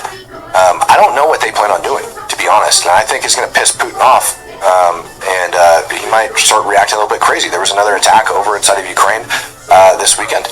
Ended up killing a lot of people, slamming over in Kiev and several other locations. Ended up doing really bad. You guys are asking me, why is this taking place? Why aren't we retaliating? Well, the answer to me is quite simple. The answer to me is quite simple, that it's not about the Middle East whatsoever. And it's actually about Asia. And it's about China, and it's about Russia, and it's about all of the crap that they've been doing to us. That's weird. I don't know why Google Earth is stalling out right now. That, in my opinion, is what it's all about. So these attacks on the airports, these attacks on U.S. forces, we don't really care. As long as we have the Strait shut down, we're choking off China. And again, if China doesn't come around, fine. Remember, Trump took a trip over to China just a couple weeks ago and ended up coming out with some really big deals, but apparently we didn't get enough out of them, because if we did, we'd be ending this crap over inside of Iran, and China would have access back to their oil and everything else. But I think the other part of this spectrum is also Russia. So, if you guys remember me talking to you last year when I said, we've got to worry about, let me just open up Google Maps instead, because Google Earth is crapping out on me. You guys remember when I said last year that right before the 12-day war, those of you guys that were following me last June, I told you guys last year, we can expect the 12-day war to kick off whenever negotiations fall apart between Ukraine and Russia, because we are waiting on this to be a freaking peace deal over here, so that one, we're going to rely on Russia to go over inside of Iran and pick up all of the enriched uranium. Right? But two, because of exactly what the hell I'm talking about right now. They didn't end up getting it. We ended up bombing the crap out of Iran. We ended up saying it was for the enriched uranium. And now we're back in there again. Only this time, we've got the Strait of Hormuz shut down. We've got a blockade on Iran. China ain't getting no oil. Russia's got to pay more freaking prices. Venezuela's freaking closed off.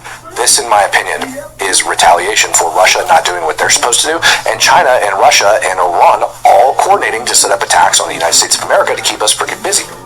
That's why, in my opinion, we're not negotiating. All right, Eagles fan Clark, I hope that answered your question. That was a very long-winded explanation for your super chat, man. Tom Bones says, just because you're crazy, that doesn't mean that your info and analysis are wrong. Dude, my info's been pretty freaking spot on. I've gotten very little predictions wrong, and it's because everything is based on data.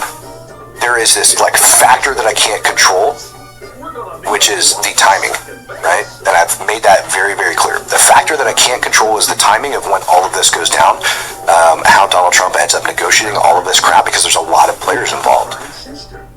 Doug Ross just coming in saying, let's go! And then Krugman says, last question, and then I have to work on Scoobaroo. Why isn't the GOP taking lessons learned from GWAT and applying them to the tunnels in Iran? Illegal donation complete. Thanks, brother. Well, hopefully you come back and you get the answer to this, Krugman's. Applying them to the tunnels in Iran. Well, here's, you want my own opinion from dealing with tunnels over inside of the GWAT and all of this crap and dealing with the caves and stuff like that. Let me open it up for you, and you're gonna go, okay.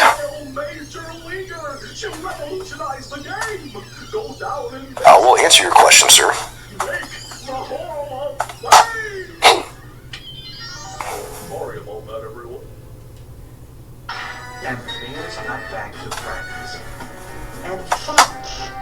Some of you guys probably know this. Oh, come on. Where's the video of that sucker?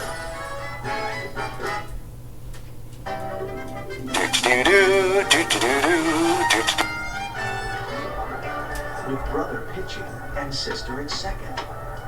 Their brand new pinstripes looking snappy and smart, the opening day games was about to start. Mama and Papa sat in the stands. And while Papa wasn't exactly sitting on his hands, he was quiet, calm, and dignified. Naturally, Papa Bear swelled with pride when brother and sister made a slam bang play. But my son and daughter was all that Papa had to say.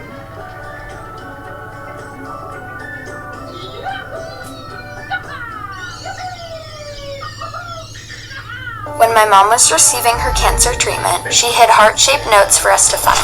Sickness and health, I will love you. She wasn't sure if she would make it, but her heart's would. 5 years later, we're still finding them. These hearts remain a constant in our lives, always showing up when we need them. And because of the care she receives at New England Cancer Specialists, so does my mom. New England Cancer Specialists, at the center of survivorship care. It's official. The Jersey Mike's chicken salad sub is back by popular demand. Guess it's time to unfreeze Danny.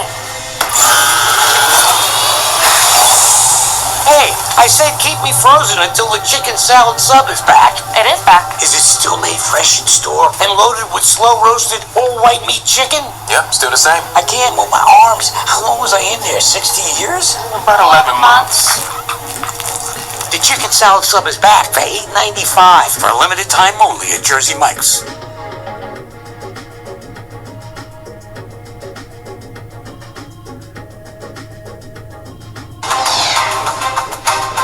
You're a New York Times reader, an NPR fan, a Daily Wire subscriber, or an avid consumer of all things Tucker Carlson.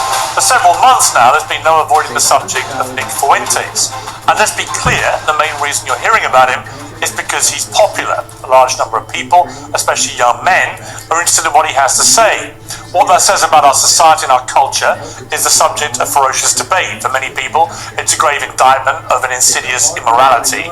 For others, he's a product of a culture which has turned on its own and left many young people feeling listless and bitter. He's either a litmus test for right-wing hypocrisy on free speech or a walking, talking manifestation of where the lines should be drawn. And a frankly preposterous amount of airtime has been spent on debating everything from his ideology to his sexuality and whether anyone should actually talk to him at all. If I were writing a glossary entry on the Streisand effect, I wouldn't put a picture of her next to it. I would put a picture of Nick Fuentes. They have opted to not do so when it comes to Nazis like Nick Fuentes. Fuentes takes this guy apart brick by brick. It's a full takedown. My concern is that people who are a bit more moderate are deeply alarmed by Nick Fuentes. I was very happy to see that, Nick Fuentes really passed that test with flying colors. That fragmentation is being caused purposefully by a splinter faction of people led by a young man named Nick Fuentes. That's the war. Can you get the beef prices down? Not crazy things that Nick Fuentes or these other loons say on social media. Well, it looks like all the screaming about Nick Fuentes on the internet is finally dying down a little bit. So now we had on this guy, this Fuentes guy, and never challenged him. You should have Nick Fuentes on your show and you could ask him questions about that. The truth is, it doesn't make a lot of sense to spend all this time talking about Nick Fuentes, but not actually to Nick Fuentes. People who say you shouldn't give him a platform overlook the very obvious fact that he already has a platform of his own, which is often bigger than most of the people complaining, and he uses it to speak unchallenged to his many followers. It's on that basis that I've invited him to appear live and uncensored on my platform, and Nick Fuentes joins me now. Nick Fuentes, welcome to Uncensored. Hi, great to be with you. I don't know you. I don't think we've ever met. You can correct me if that's wrong. I know about you. I know that increasingly people are talking about you in a more mainstream environment than you may be used to. So for those of you who know nothing about Nick Fuentes, I want this to be an opportunity to get to the real person. I don't know who that person is, but I do want to use this opportunity to get there. I've seen you talk, as we prepared for this, in exchanges with people and on your show, saying you fear it's going to be very hostile, it's going to be an ambush, all those kind of things. I don't intend it to be overtly hostile. I don't intend to ambush you. I intend it to be an examination of what you've said on the record, an examination of what you believe, or what you say you believe, and an examination of what your rising popularity says about the state of the conservative movement in America. So those are my goals from this interview. What are your goals? Why are you doing it? I thought it'd be interesting. And, you know, you've talked a lot about me on your show over the years, and this is the first time you actually extended the invitation.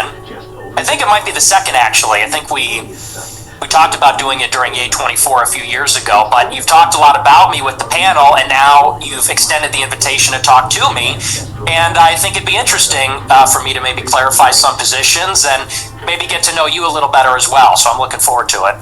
There is a belief that you have two personas. There's one that you roll out now for podcasts and for shows like mine, where you come across as reasonable, and then there's your show on Rumble, where you often come across as having, you know, a very unreasonable view on things. This is what Coleman Hughes said about you. Nick Fuentes knows exactly what he's doing. He is consciously playing this double game as part of a long-term strategy to become popular enough to take the reins of power, at which point he plans to pivot towards the extreme and unpopular policies that he advocates daily on Rumble. So first of all, what is your response to that? Well, first of all, I would say that Coleman Hughes is a propagandist. He works for the Free Press, which is run by Barry Weiss. So I think you have to consider the source. And Barry Weiss is a pro-Israel partisan. Free Press is just bought out by CBS for $150 million by Larry Ellison, or his son David Ellison. And so I think that's coming from a particular point of view. We can't pretend like that's coming from a vacuum or from some fixed position. That's coming from a propaganda outlet that's in favor of Israel. That's first. But second, I would say he is right about the two personas, and I think that everybody understands this on some level. On my show, I make jokes, and I use rhetoric, and I'm hyperbolic, because for a long time I had an audience that was small on these like dissident platforms. I was on D Live for many years. A lot of people don't even know what that is. And so I had a small following, and we had sort of like an in-group sense of humor and memes and things like that. And you talk about it one way on a freewheeling live stream when I'm by myself and I'm ranting, and we make jokes, and we play devil's advocate, we play with different positions. But then when you sit down in an interview like this one and people ask me a good faith question, what do you actually believe? Well, then I clarify and I say, well, here I'm not joking, here I'm not being hyperbolic, I'm not being rhetorical. I'll tell you precisely what I believe. As far as this idea that I'm going to get power and then turn into Hitler, that just sounds totally insane to me. I'll be honest, it just sounds insane. Do you have aspirations for political power? Not really. I think that if I wanted to run for office, I wouldn't say a lot of the things that I say. I don't know that a lot of people would vote for me. I tend to offend everybody, even a lot of people that like me. So no, I'm a truth teller. I like to tell the truth. I like to do my live stream. Who is Nick Fuentes? Tell me about your upbringing. I know you grew up in the suburbs of Chicago. Tell me about your early years. Early how? Like my childhood or a little bit your later? childhood, yeah. Well, I grew up in the suburbs of Chicago in LaGrange Park, as you say. My parents are ethnics. My father's half Mexican, half Irish. My mother's Italian. And they both came from a pretty rough upbringing themselves. They both were raised by single mothers, not because of divorce, but because both of their fathers had died. They endured a lot of dysfunction. And I think that's one of the reasons they came together and they related to each other, and they wanted to create a normal upbringing for their children. They wanted to have a normal family life. And so they moved out to LaGrange Park away from the city, and they raised me and my sister and really put us first. I think that's a big reason why I tend to have a lot of these family values or Christian values. My mother quit her job and stayed at home to raise us.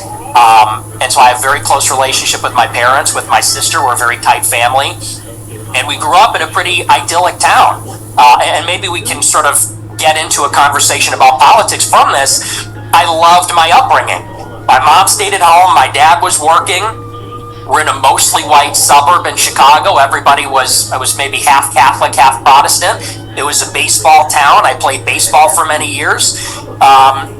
In Chicago, we love our hot dogs. We have our baseball parade and get a hot dog.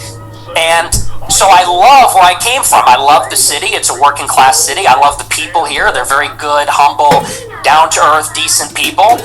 And I guess I had my political, not to jump ahead, but this is a big part of where my political awakening came from. I sort of left this bubble, if you could call it that. When I went to college in 2016, I went to Boston University, and I read a lot of things online, and I realized the country does not look like LaGrange Park. It doesn't look like Western Springs or Hinsdale or Elmhurst. It looks very different. The country's undergoing a radical transformation because of immigration. And so I saw that and I said, this is not really a desirable change. I don't like the south side of Chicago or the west side or LA or certain parts of Boston as much as I like where I came from. And I guess that's what made me an American nationalist. I said I want to preserve my home and the things that are familiar to me and the things I like about my home, what makes it America. So that's a little bit about my background. I don't know where you want to go with that, but my first obvious question is: were your parents immigrants to the United States, or were their parents, or were their grandparents? In other words, at some stage, I presume there were immigrants in your family who came to the U.S. Is that correct? There were. I believe my mother was 4th generation and my father was 3rd generation. So their ancestors came here on my mom's side in the 1860s, I believe. The first wave of Italian immigration. My father's ancestors, I think they came around the turn of the century in 1900. So your view of immigration, and we'll get to the specifics about your views on immigration, are they not affected at all by the fact that if it wasn't for immigration, you wouldn't exist as an American? Well, I would certainly exist, but like you said, maybe not as an American. Certainly that's influenced in some measure. But I think that the kind of immigration that we had for a long time in the country, it's different than the immigration that we have now. And let's just say for openers, it's different immigrants. They're coming from a different place, with a different culture, a different religion. It's not the same as it was. So first, you have a qualitative difference. My ancestors, for the most part, I have 3 European grandparents from Ireland and Italy, 1 from Mexico. They came from Europe. They came from a society where there's a common ancestry, there's a common religion, common civilization. The people that have come in since 65, since Hart-Celler, they're coming from China, India, the Northern Triangle, Mexico, Venezuela.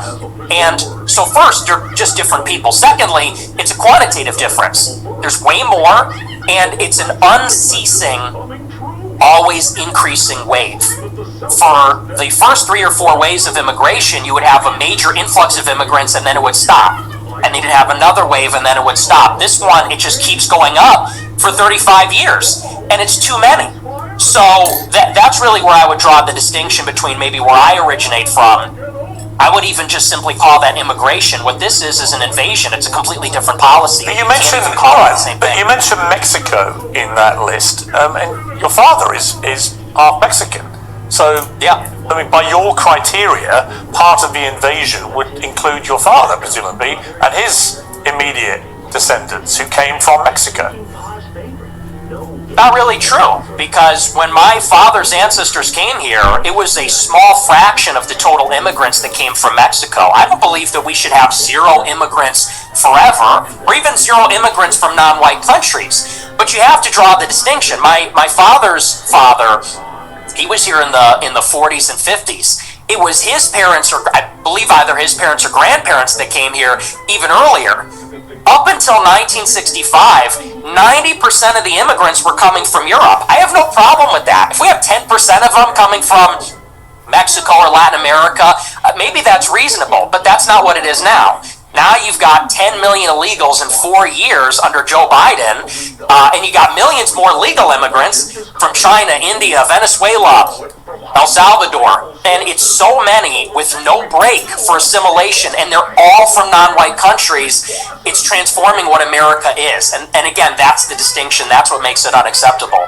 I always believe everybody's a product of their environment. I've interviewed thousands of people. It maybe 3, 4, 5,000 people from all different walks of life. But the one common theme I would say is everyone's a product of their environment.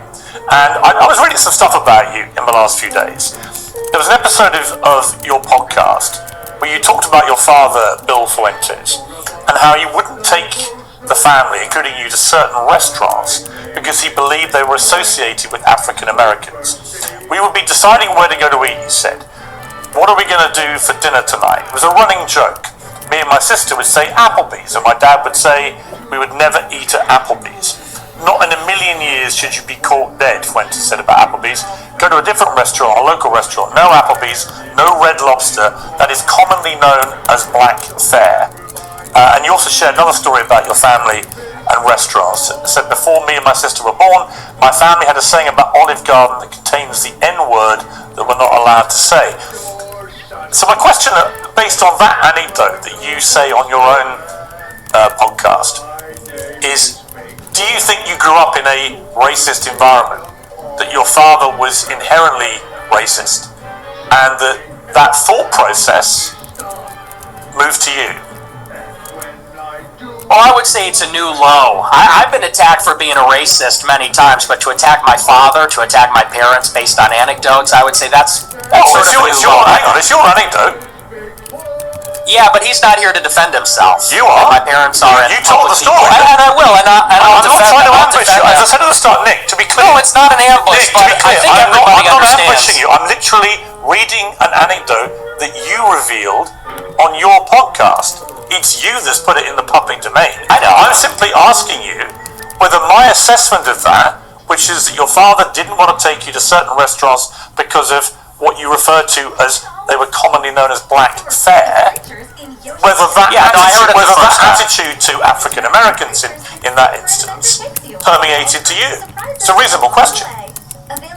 Yeah, no, like I said, I think everybody knows what that is, but I'll address it. I'll engage with it, and I'll defend my father from the charge of racism. Sure.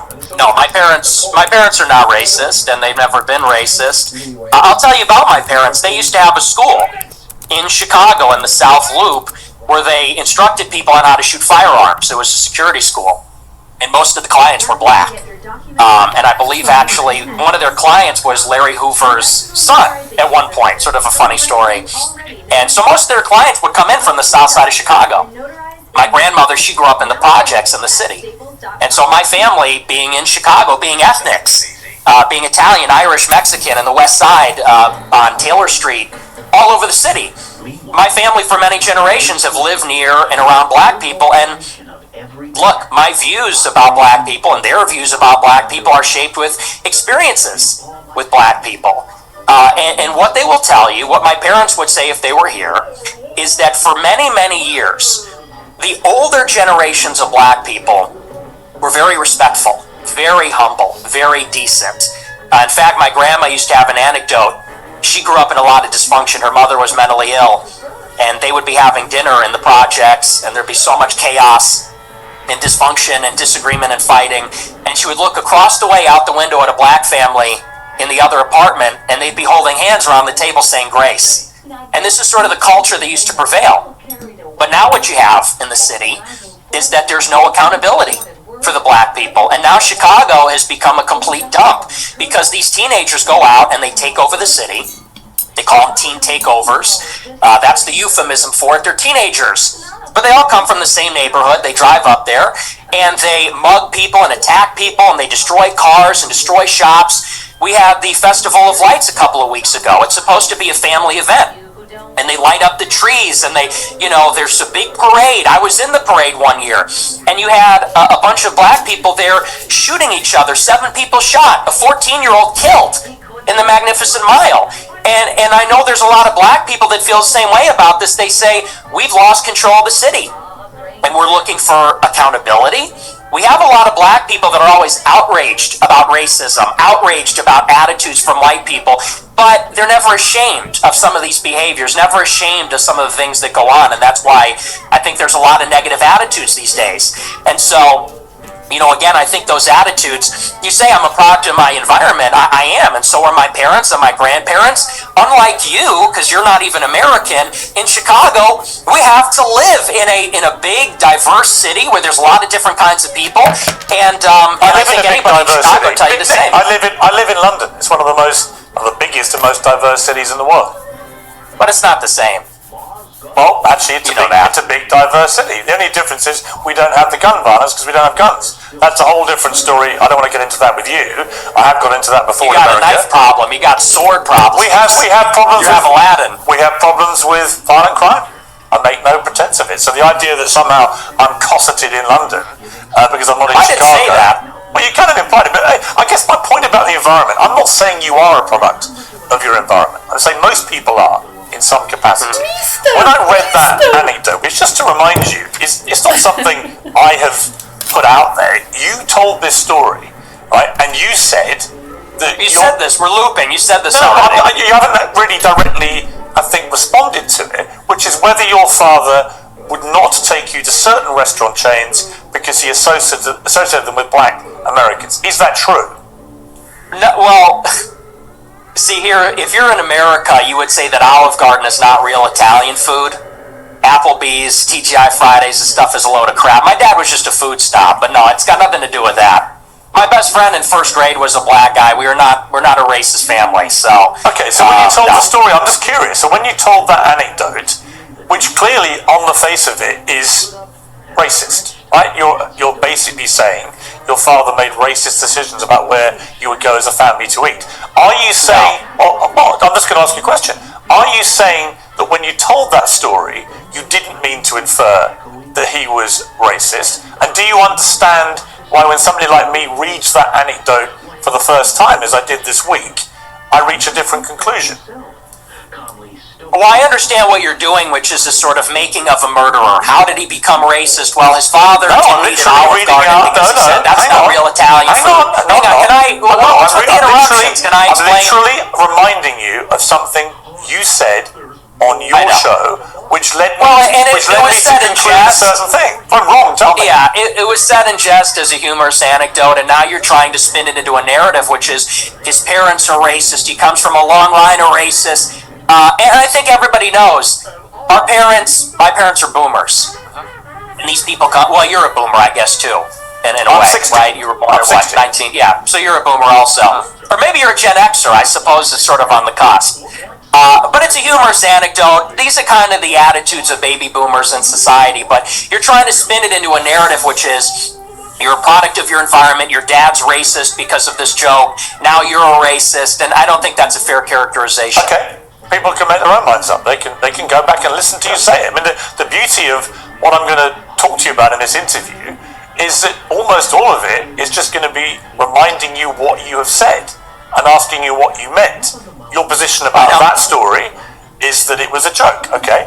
I want to come to something else you said. This is where you talk about Jews, women, and blacks. Let's just take a listen. They're always coming up with, no, it's not the Jews, no, it's not women, no, it's not blacks. It's actually really complicated. No, it fucking isn't at all. Jews are running society, women need to shut the fuck up, blacks need to be imprisoned for the most part, and we would live in paradise. It's that simple. Susan Collins secured $190 million in federal funding from Maine's rural hospitals. These funds provide resources delivering increased and improved care that Mainers deserve. Susan Collins is a champion for all of Maine. We were processing more refunds than revenue. Our Tableau dashboards broke because our revenue was negative. 14 years in the making was actually completely gone in 14 days. Wild. Julia Hartz is co-founder and former CEO of Eventbrite. She helped turn a bootstrapped idea into a household brand through grit, vision, and relentless execution. I wasn't thinking that in my life I would be part of starting a company. Certain people come together, call it fate, the universe, those people may have complementary skill sets such that they're able to create something magical. Changing the company was a non-negotiable. We couldn't actually keep going. I started with a core question, which was, given what we know about this business, what would we do if we could do it all over again? You said entrepreneurship is like, it's kind of in your head. What did you mean by that? A lot of people feel ownership for a company, no matter what their title is. I realize that now more than ever. While it's incredibly valuable to have a founder running the company, you have to be leveling up every single day. What is like your top 3 pieces of advice for entrepreneurs tuning in right now who want to build a company as big as Eventbrite is? I can't stress enough the importance of... Yeah, fam, what does it take to build a company for 20 years, take it public, watch it nearly disappear overnight, and still come out calling it the honor of your life? Few people can answer that question better than Julia Hartz, the co-founder and former CEO of Eventbrite, the world's largest and most trusted events marketplace. In this episode, we unpack how Julia built Eventbrite from scratch, led it through a crisis, and came out with a deeper understanding of what it really takes to build a company that can evolve beyond you. You'll hear the hard-earned lessons on leadership, culture, resilience, reinvention, and how to make tough decisions when everything is changing fast. If this is your first time here, welcome, and make sure you follow the show and come back every week for more conversations like this. Julia, welcome to Young and Profiting Podcast. Thank you. I'm excited to be here. I'm so excited for you to be here. I have been a long-time user of Eventbrite, and what you've built is just so incredible. So I'm just so excited to pick your brain and learn from you. And my first question is really about your character and like how you see yourself. So you went from working at the Ugly Mug when you were 14 years old to then creating Eventbrite, which you exited, you built into a huge company, sold billions of tickets. What's the through line from the girl who worked at the Ugly Mug at 14 to the woman who's sitting here today? I think the through line is hard work and an attention to what others need. And I'll tell you a quick story that was pretty impactful at the Ugly Mug. So the Ugly Mug was this craft coffee shop that opened in my hometown of Santa Cruz, California. It was sort of the first of its kind. This guy came to town with this really fancy Italian manual espresso machine and a collection of Ugly Mugs. And I was the opening shift on the weekend, so 5 a.m. on a Saturday was my gig. And there was a woman who would stand outside and wait for us to open, and she'd come in, she'd be the first to order her coffee, and no matter what I did to try to get her order right, she had a complaint, and she was vicious. And I remember being so frustrated and downtrodden and coming home and talking to my mom and saying, I just can't make her happy. And my mom said, maybe you should try to strike up a conversation. Maybe she's lonely and she's looking for someone to talk to.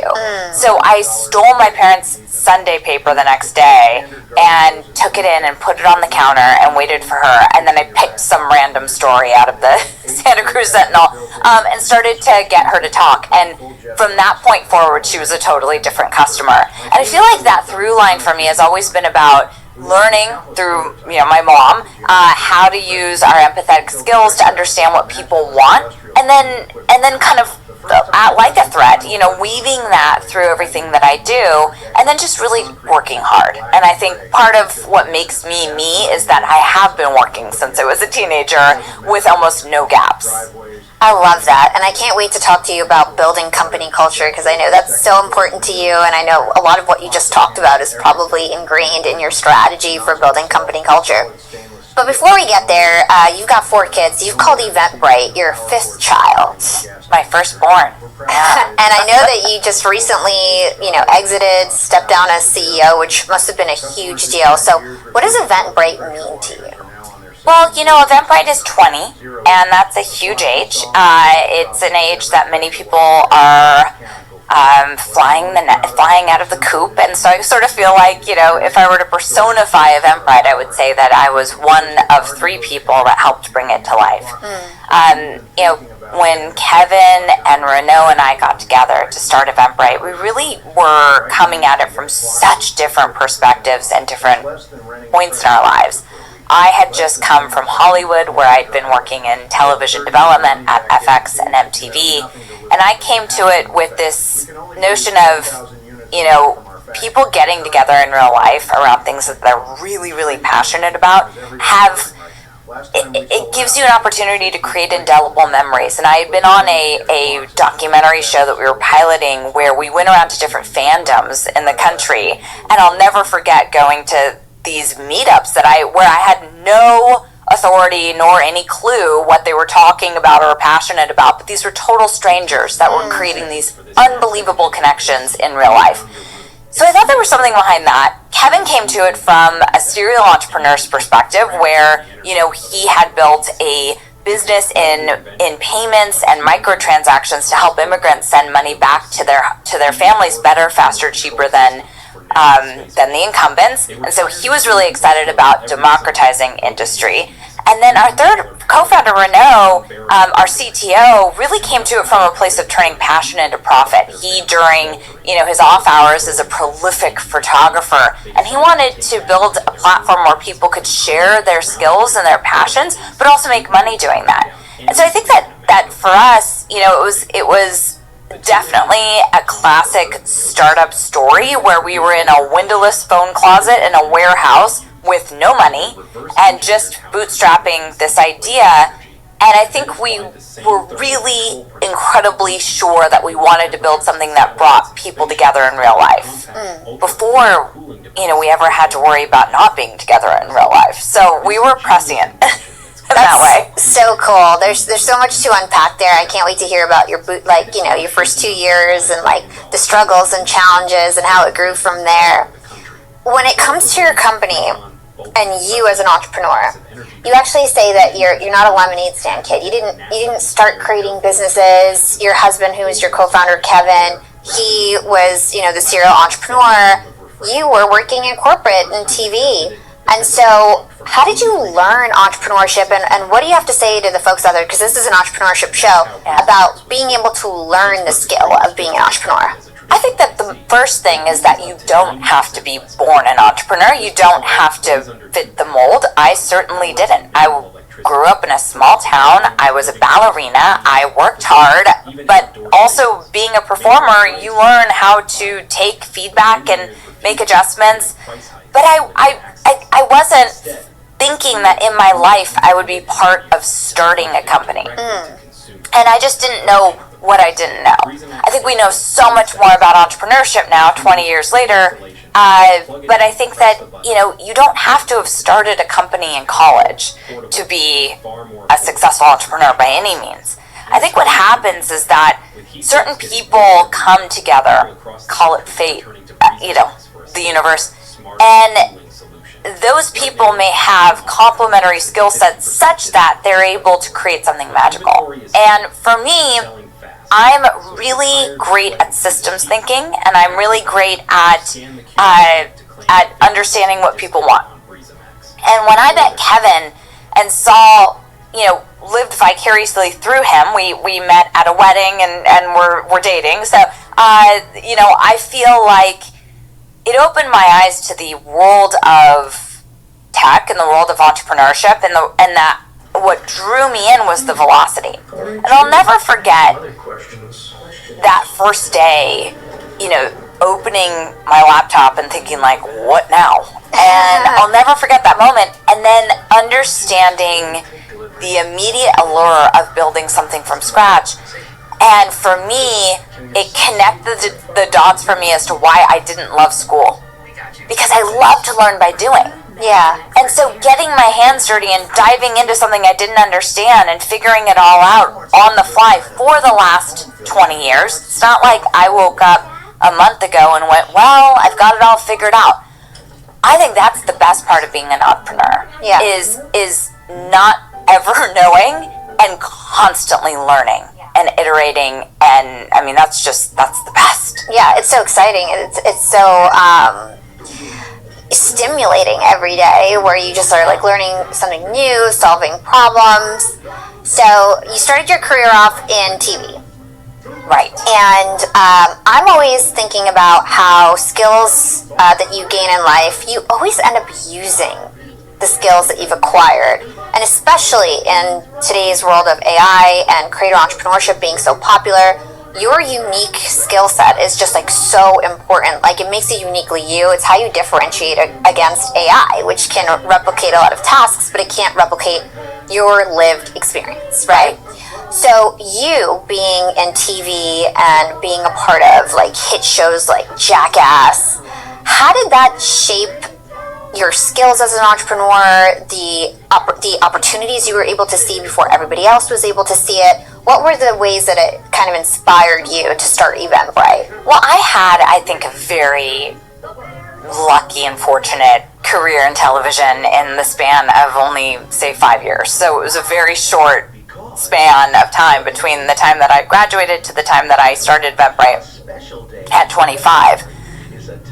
But I was also interning throughout my entire college time, and so, you know, roughly 9 years in Hollywood, being able to see some of the absolute best content being made. My first internship was on the set of Friends.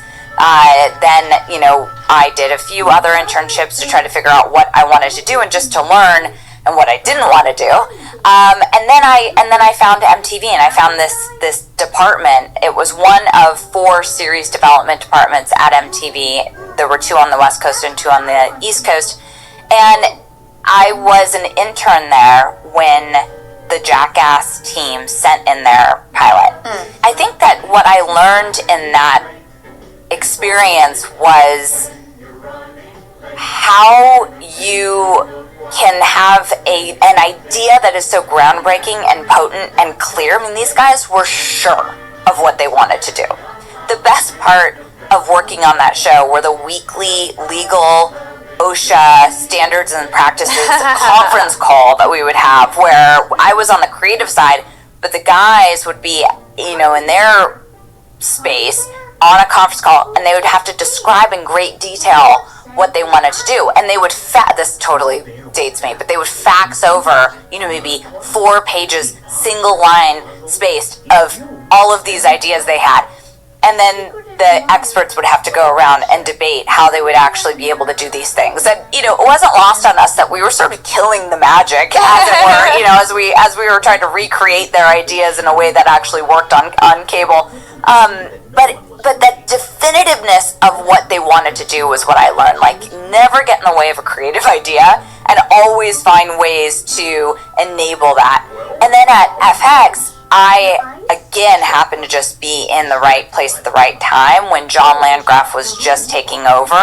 And I think that era of television is unparalleled. And you know, it's a long time ago, but I remember these meetings where I'd be almost a fly on the wall as the most junior person in the room, listening to the creative depth of this team, and what they eventually brought to air was such high quality. And, you know, that doesn't just happen. Yeah. And I think we're creating content at an unprecedented rate and volume today. But when you really think about the things that are category defining, those tend to be things that have been getting worked out and worked on for many, many years. Yeah, totally. I totally agree with that. So I know that you started Eventbrite in 2006 or so. Yeah. What was the world like back then, and what gap did you see that you wanted to fill?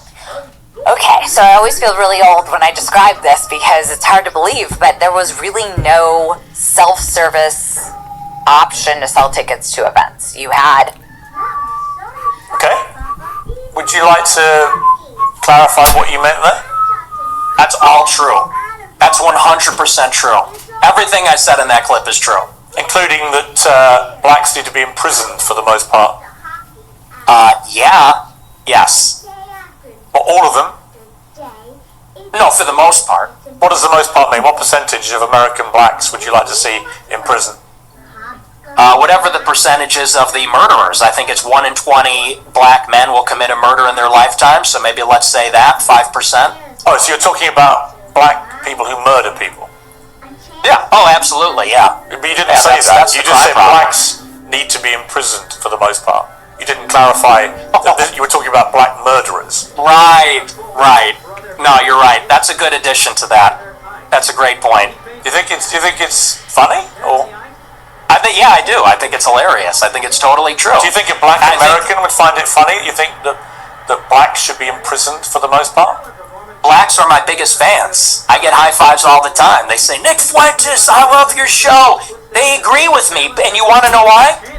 Here's the difference. Black people are the most victimized by other black people. You think black people want to live in the hood and the ghetto and get shot all the time? That's what happens in the south side of Chicago. You should come here. I'll take you there. We could go to Garfield Park. My son went to Chicago University for a year, actually, several years ago. Yeah, that's a bubble. That's a bubble. You think you're in Chicago and Hyde Park? You don't know Chicago. Go a little bit west, see what it's like over there. And I'll tell you, black people agree with me because they're tired of it too. And maybe not most of them, but a lot of them agree with what I say about that because they know how it is. That's why the first thing they do when they make a little bit of money is they go and leave to another neighborhood. Okay, so what was let's remind me again, the percentage of black men who commit murder in America. What was the percentage you gave me? It's 1 in 20. 1 in 20. It's 1 in 100. No, it's 1 in 20. No. Less than 1 in 100 black US men commit murder. That's the most up-to-date crime statistics in America. That's not true. I've seen other statistics. They say 1 in 20 will eventually commit a murder. Your rate means that you're saying that 5 times as many black men commit murder as the official crime statistics say. Yeah, there's a report, I believe, on X by Data Hazard. I'll have to go and double-check that for you. But yes, there's some pretty shocking evidence that says that it's far more alarming than you would think. Okay, but you would accept that the official crime statistics are 1 in 100? Or you wouldn't accept that statistic? I don't know, I don't have it in front of me, but I've seen other evidence. Like I said, Data Hazard on X, I believe, produced a report about a year ago. It said 1 in 20. But, I mean, whether it's 1 in 20 or 1 in 100, that's a lot of people, Piers. I mean, sure, a lot of white people commit murder too. Well, they do, don't they? Okay, but it's about proportionality. I mean, white people are 65% of the population, blacks are 13%. And I think anybody would tell you that more black people, proportionally, commit violent crime than white people, and people vote with their feet. People would rather pay a much higher property tax. What's with the interruptions? I'm sorry. Thank you, I appreciate that. You know, you look at in Chicago, in New York, these neighborhoods are so stratified. People would rather pay a high tax rate, they'd rather pay a much higher property value to live in a less diverse, less black neighborhood because they don't want to live around the violence. And I think that when you look at even on the public transit, the subway, the blue line, you know, people don't want to go there because they know who occupies and menaces the public transit. It is these people like Daniel Penny had to deal with. It's people like Irina Zarutska had to deal with. And that's just the uncomfortable reality. You've also said you don't want to live near black people. Let's take a listen to this clip. I'm a new generation of white person. I'm not living around blacks. Sorry. You know, I want white kids, and I don't want my white kids bringing home black people to marry. It's racial for me. And call me racist. Oh, very Christian of you. I don't give a fuck. I mean, it couldn't be clearer, really. Unless you want to say that's another of your jokes, but you're basically saying, yeah, I'm a racist, aren't you? Yeah, I'm fine with that. You're fine with saying you're a racist? Totally. I think everybody's racist. I think everybody, if we're being honest, is racist. I think everybody, the only people that aren't racist or pretend not to be are white people to their detriment. Everybody else is racist. But earlier in the interview, you really got aggrieved at the idea that your father was a racist. You wanted to make emphatically because sure my father's. He's not. Because my father doesn't share my same views on that. So he's the exception to the everyone's a racist. Well, everybody's a little bit racist. You're right. So maybe everybody. The difference is you're attacking my father. You know, he can get fired from his job. I'm not attacking your father. You are. No, I'm not. I don't know your father. And to be clear, I have no knowledge about him at all. Well, then let's leave him out of it. Let's leave him out of it if you don't know. Hang on, Nick. You put that story into the public domain on your show. I'm simply reminding you of what you told everybody, millions of people, about your father. If you now want to retract it, fine. If you want to say it was a joke, which is what your position was earlier, fine. But I'm allowed to put to you things you've said publicly. That's not unfair. That's not me targeting your father. You put that story about him out there. You know what you're doing. You know what you're doing. I'm asking you about a pretty shocking anecdote, which to me looked like you were saying your father made decisions about where you as a family would eat based on skin color of people who worked at these places. If you say, or use them, if you say that is not what you meant, that's fine. You can respond any way you like. But the idea I can't ask you about it without you saying I'm attacking your father is ridiculous.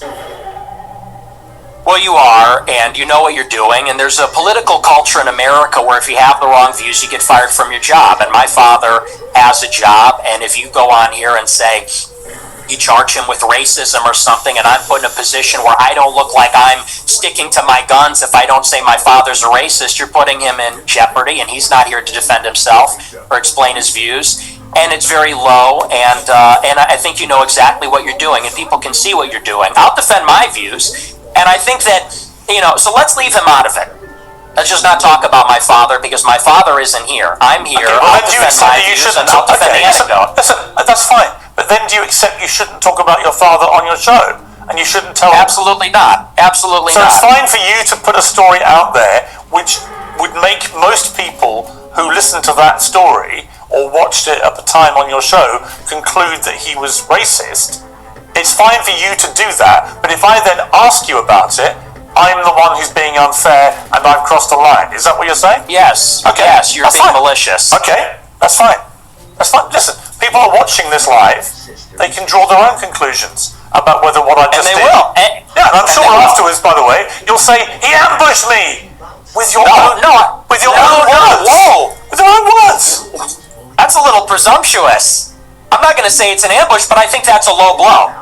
And I think you know what you're doing, and that's fine. You're a tabloid journalist. I expected that. I don't think it's an ambush because I knew it would be like this. And people will see what you're doing, and I think they'll say it's low. But as far as you want to talk about racism, I do. Let's talk about racism. Let's leave my dad out of it. Look, you've admitted you're a racist, correct? Yes, 100%. Okay. Own it. Okay, that's fine. You're perfectly entitled in a free democratic society to stare down the barrel of his camera and tell me you're a racist. People can judge you accordingly. Many people who have assumed that you're a racist will now have heard it from your own lips. That's fine. There you go. That's the point. The point of this interview is to go over the things you've said, which have led people to reach conclusions about you, and to ascertain whether those conclusions are fair and reasonable or not. That's it. So I want to play you another clip. This is what you talk about why white people are justified in being racist. Let's take a listen to this. Your time matters. Your peace of mind does too. At Amica, we make protecting the life you've built easier when you bundle your auto and home coverage with us. Get your quote today. The total auction closed $17,000. It was amazing. Sue is part of a unique estate sale business where she helps people clear out a bunch of their stuff fast. In exchange for running the sale, she takes 35 to 50%, meaning for a few hours of legwork and logistics, she can make thousands of dollars. You want to have a minimum of a $5,000 sale, which is pretty easy to do. The twist here compared with traditional estate sales is putting the items up for bid on a popular online auction site. People go crazy about bidding. It's like the secret sauce. In this video, she shares how she gets customers, her best practices for maximizing sales, and how you might start something similar in your own area. But the total auction closed $17,000 because they did so many things. It was amazing. So your typical split is half goes to the homeowner or to the maybe the kids who are executing the estate sale. Roughly half goes to, it's either, in this case it was the niece of the person, so a person had passed away, and the niece, I assume, was the executor, so it went to her. That's often how it goes. Sometimes it's a downsizing auction, so the people, actually yesterday we did one, and first, white people are every single bit justified in being racist. Every single bit justified, to the extent that that means going out of your way to avoid black people when you see them. Can you stand by that? Absolutely. Absolutely. Absolutely. So white people should go out of their way to avoid black people when they see them. Absolutely. They would be wise. Why? Because it's a lose-lose proposition. If you're Irina Zarutska and you don't walk the other way, you get stabbed to death and you die. If you're somebody else and you walk on the subway and you stand near a black person or something, maybe it's fine. It's a lose-lose proposition.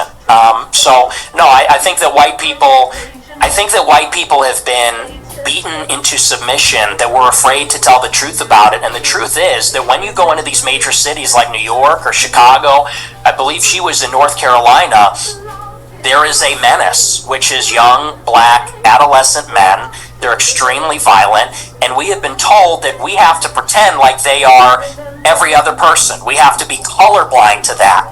And we're supposed to go and be in the midst of all this danger. And I think that at this point, it's gotten out of control. You look at the BLM movement, they said that the reason that black people are violent, or the reason there's crime, is because of police brutality.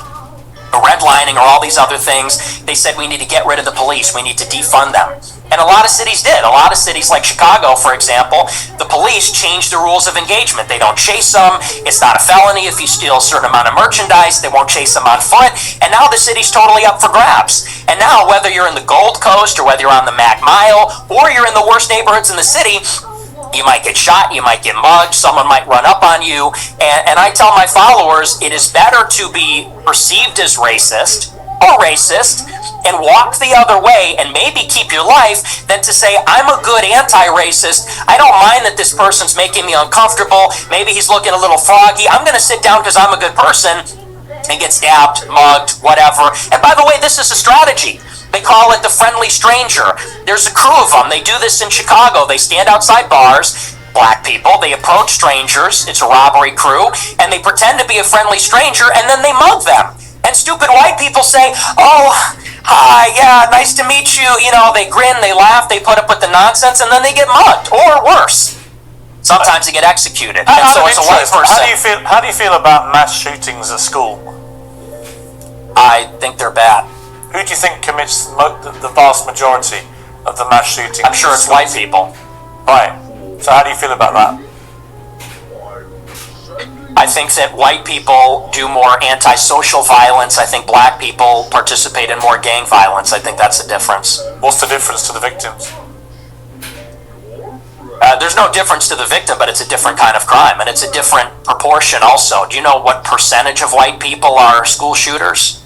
I know that the vast majority of mass shootings in schools in America this century were perpetrated by young white men. And I'm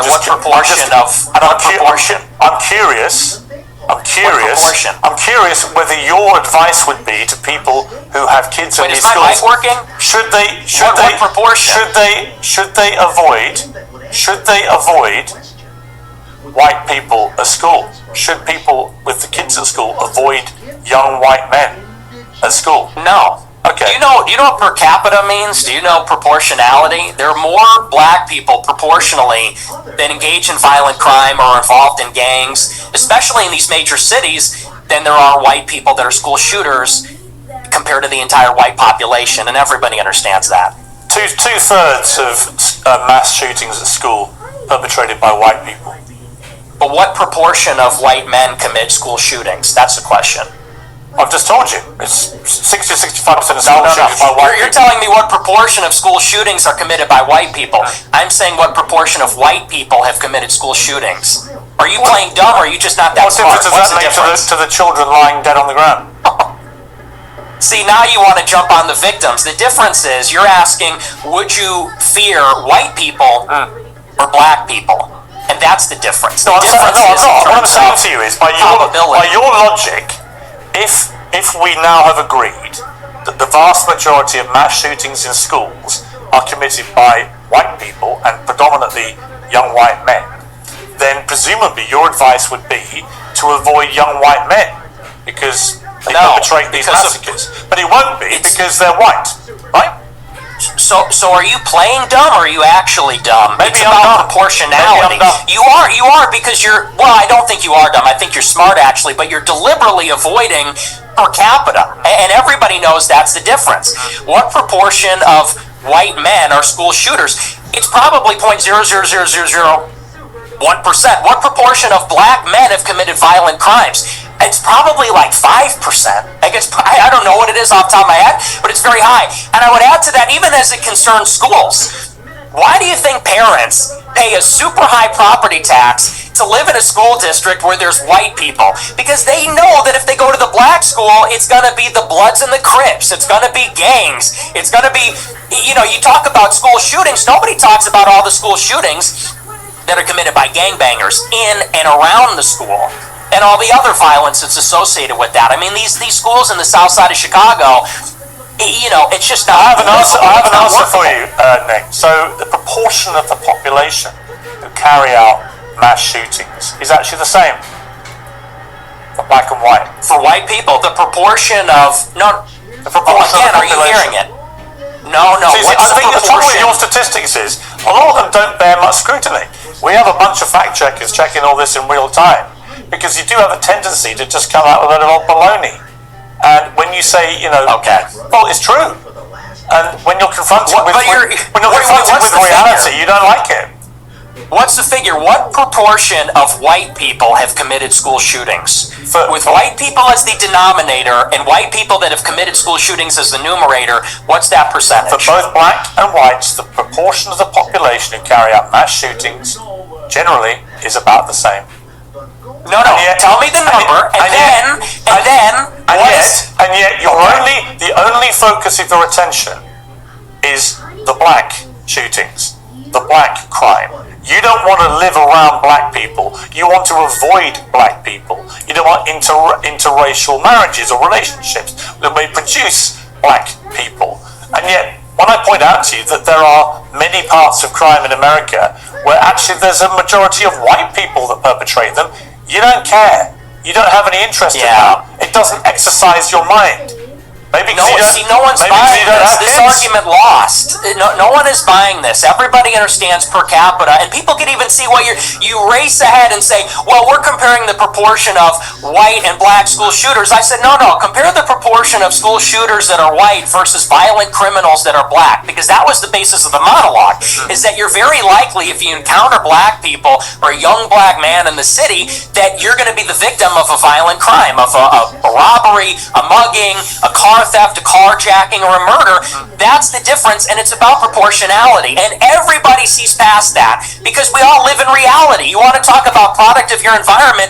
People that live in New York, Chicago, LA, we live in reality. We live in this environment, and we see what it's like. And the threat, the danger, in terms of probability, is not.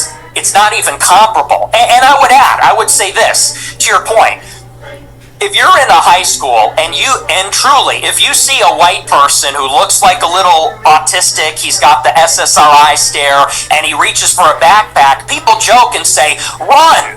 Similarly, if you see a jalopy pulling up with a bunch of black people in it and they got their pants around the ankles, you're going to run also. And I'm saying the same thing. The difference is, the latter happens much more often. It's much more common. In Chicago, there's like 10,000 carjackings and car thefts every day. It's in the thousands. It happens all the time. How many mass shootings committed by autistic SSRI white people?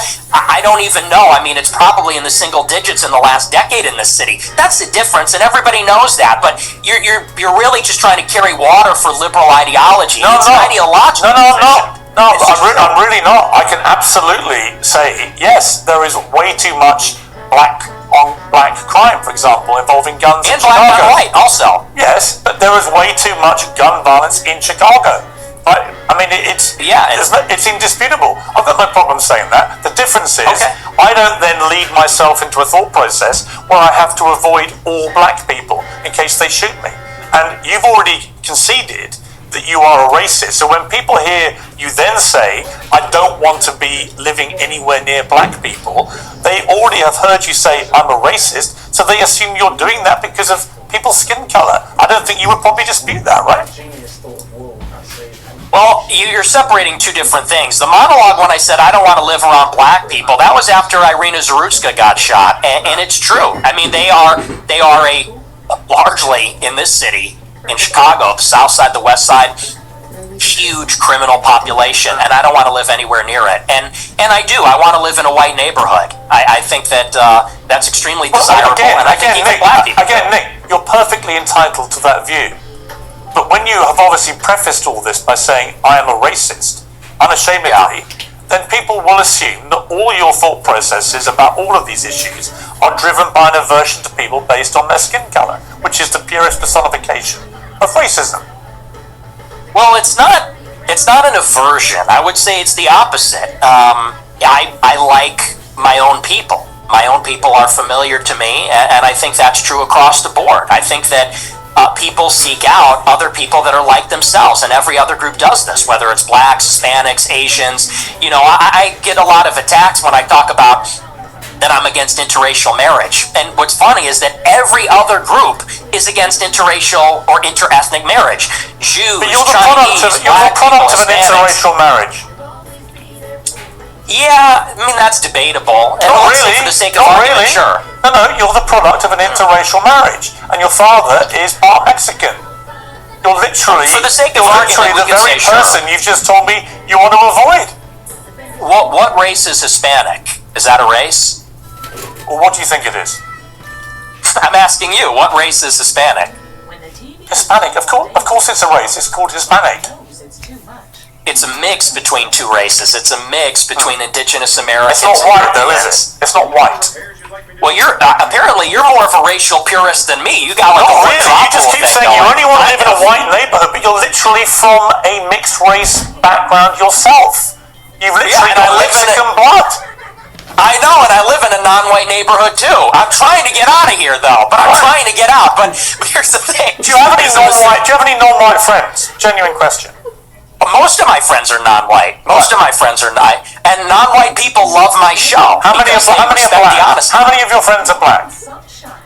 Many of them, like at least a dozen. Wow. Ye being one who you know, Sneeko being another who you also know. Yeah. So how do they feel when you say you just want to be away from any black people, walk away from them?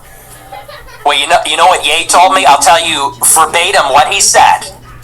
That it doesn't come from a place of, and you use the word aversion. That's the first thing I'll actually dispute. Okay. It's not an aversion on the basis of skin color, because that would seem to suggest it's like a stubborn, irrational bigotry. I don't consider myself a bigot. I consider myself a racial realist. I'm realistic about how the races are, and I speak provocatively about it, and I speak provocatively about our tribalistic instincts and tendencies as human beings. And I'm not a liberal ideologue that says that over time and with enough education, we're all going to see this great brotherhood where we're colorblind and everybody's the same. You know, I don't think that's ever going away. I think that race is real. It's not just skin deep. It matters to us and it matters to each other. And black people know that, and Hispanics know that, and Asians know that, and people like me that have partial Mexican ancestry, we know that too. And I think on that basis, we can have mutual respect and understanding, not aversion based on skin color. The reason I use the word aversion is you literally said that you should walk the other way if you see black people. That is an aversion to black people based on their skin color. No, that's called economy of information. That's economy of information. That's safety. And I said in the same monologue, if you watch it, it's like I feel sorry. The problem is you clip the 10 seconds. I don't know if you watched the whole show, but in that monologue I said, most black people are not violent or criminals.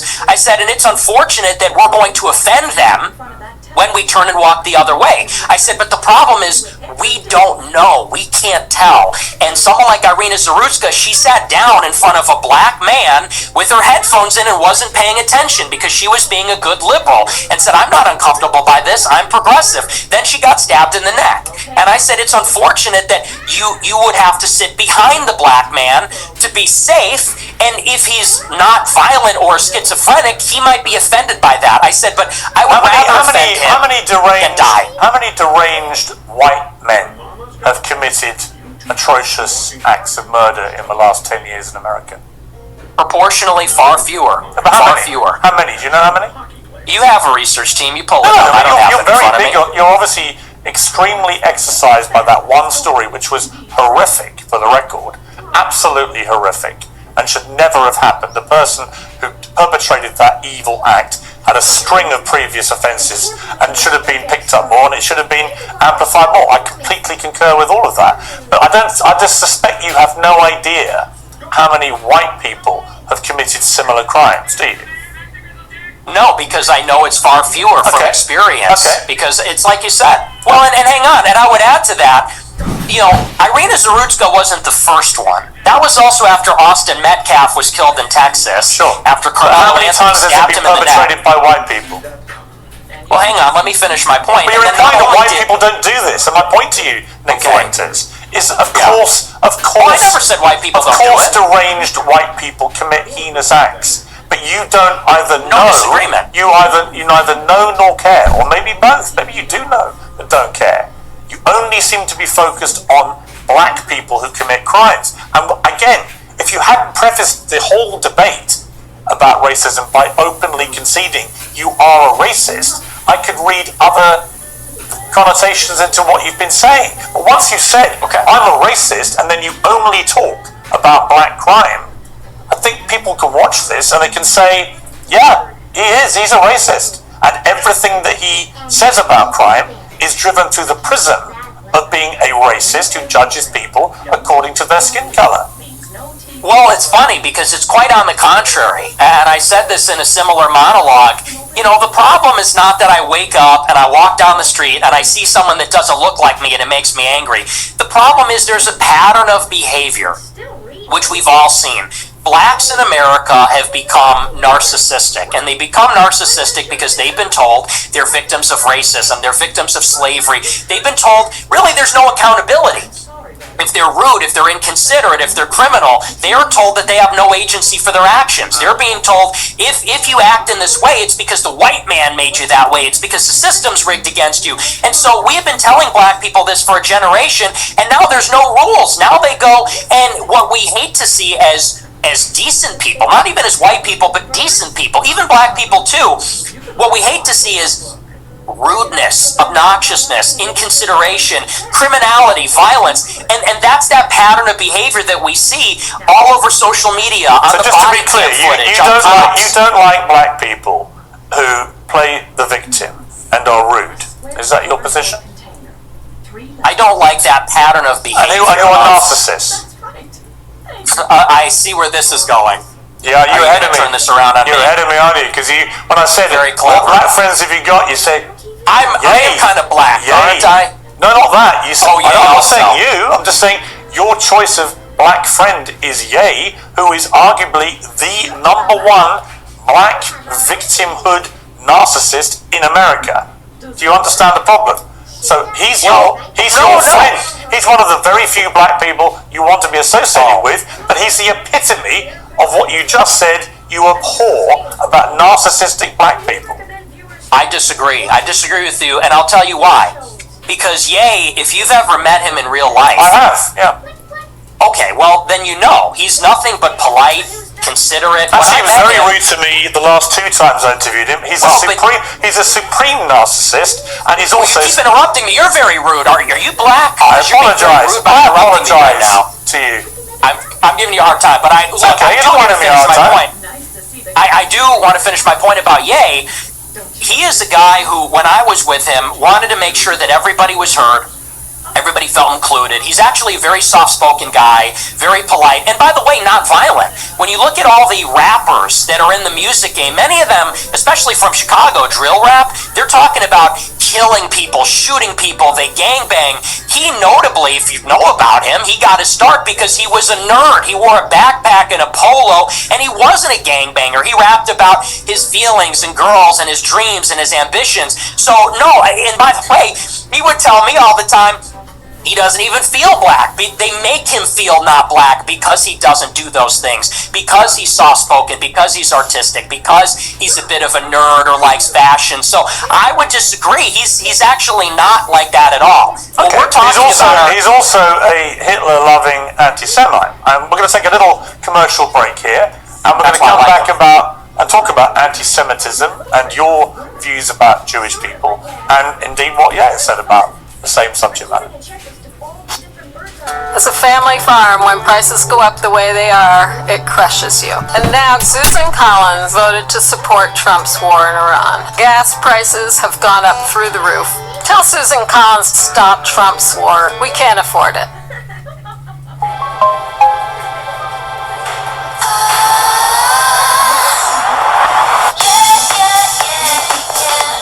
Found it. How'd you do that? And that's a wrap.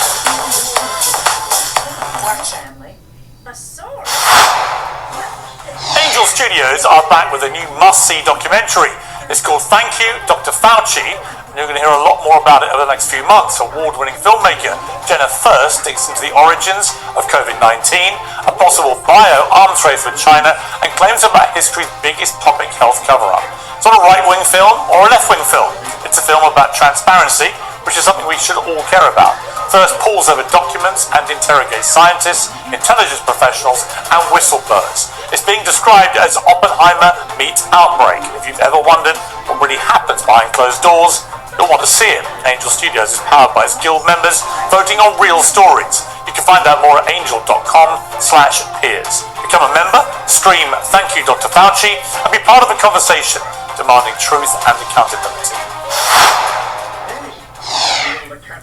Okay, back with Nick Fuentes. Let's just turn to anti-Semitism. In your interview with Stephen Crowder last week, you answered emphatically that you don't hate all Jews. Is that correct? That's your position? Yes. Okay. So I want to play you this clip. Well, I don't hate any Jews. Let me just amend that. I don't hate any Jews. Okay. Let's play this clip. The reason I've had it is because my opposition to world Jewry and Israel is rooted in absolute, uncontestable fact. We have the truth on our side. That's why we're winning. Because we are telling the truth about the historical antagonism between Jews and Europeans, between Jews and Christians. The theological, historical, racial, cultural, and political antagonisms between organized Jewry and the Christians, organized Jewry and Europeans. And the reason that we are winning that argument is because it's real, it's true. I can prove it, I can show you, I can name the names. I can show you the paper trail, the money. That is why we're winning. That is why all of this is raising the consciousness. You guys still listening to this? When you say...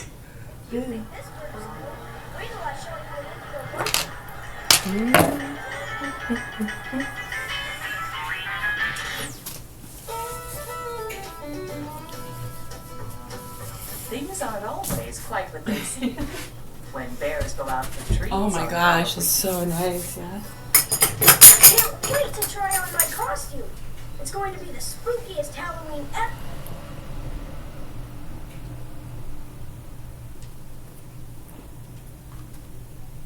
It's perfect.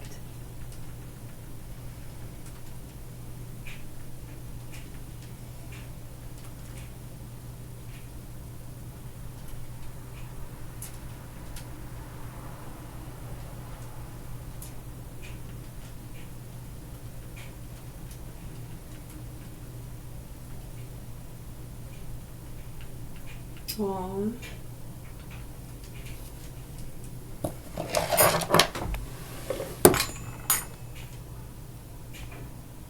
As a family farm, when prices go up the way they are, it crushes you. And now Susan Collins voted to support Trump's war in Iran. Gas prices have gone up through the roof. It's none of mine, never mind. Stop Trump's war. We can't afford it. I don't know. Texture. Artisan maker from Shaw. Made with the best of your reviews.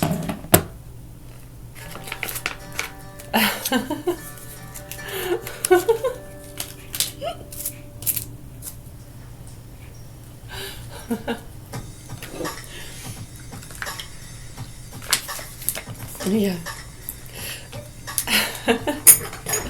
No, it's the Jacoby. Jacoby and Roger Rabbit. You know that one?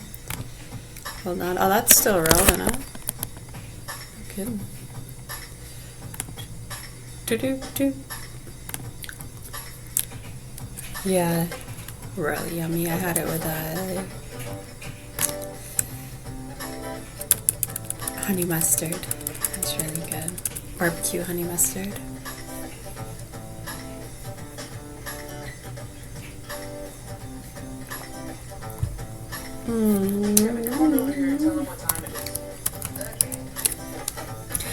Do you know what a Jacoby dog is? It's an energetic, intelligent, and loyal designer dog breed that is a cross between a Jack Russell Terrier and a Beagle. Typically weighing between 15 to 22 pounds, they make affectionate family companions that love playtime. Yeah, you have some Jacoby breeders around you?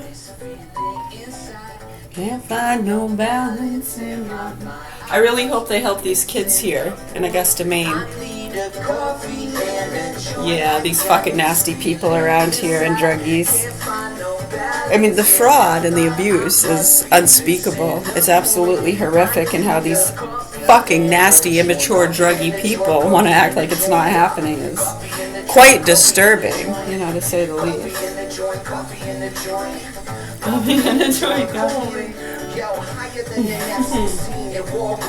No, that's exactly what it is, you know.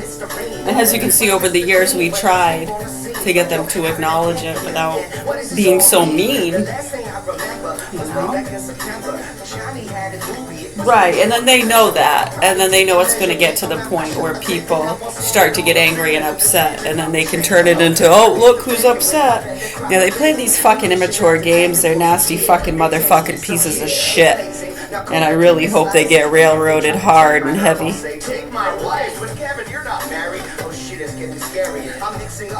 Oh, yeah. Oh, really? Happens. Can't find no balance in my mind. I must be missing the point. I need a coffee and a joint. Can't find no balance in my mind. I must be missing the point. I need a coffee and a joint. Coffee in the joint. Let's see. Coffee in the joint. Coffee in the joint. Coffee in the joint. Coffee in the joint. Coffee in the joint. So I was standing in the corner of the kitchen by myself. What would be a good one to go without? I'm thinking maybe just a nibble to do, but I didn't eat dinner, so I doubled down too. Oh shit. Yeah. I fucking blew it. Yo. I got to keep this conversation flowing. Too high to function. I'm feeling like a clown at a funeral luncheon. I'm a goner. Man, I've reached my marijuana maximum consumption. Yeah, goddamn hors d'oeuvres to my knife for a curve. But I could be the hero that this party deserves. So I boot and rally, sink the last cup. Turns out it was my team's cup. Fuck. I got this feeling inside. Can't find no balance in my mind. I must be missing the point. I need a coffee and a joint. I got this feeling inside. Can't find no balance in my mind. I must be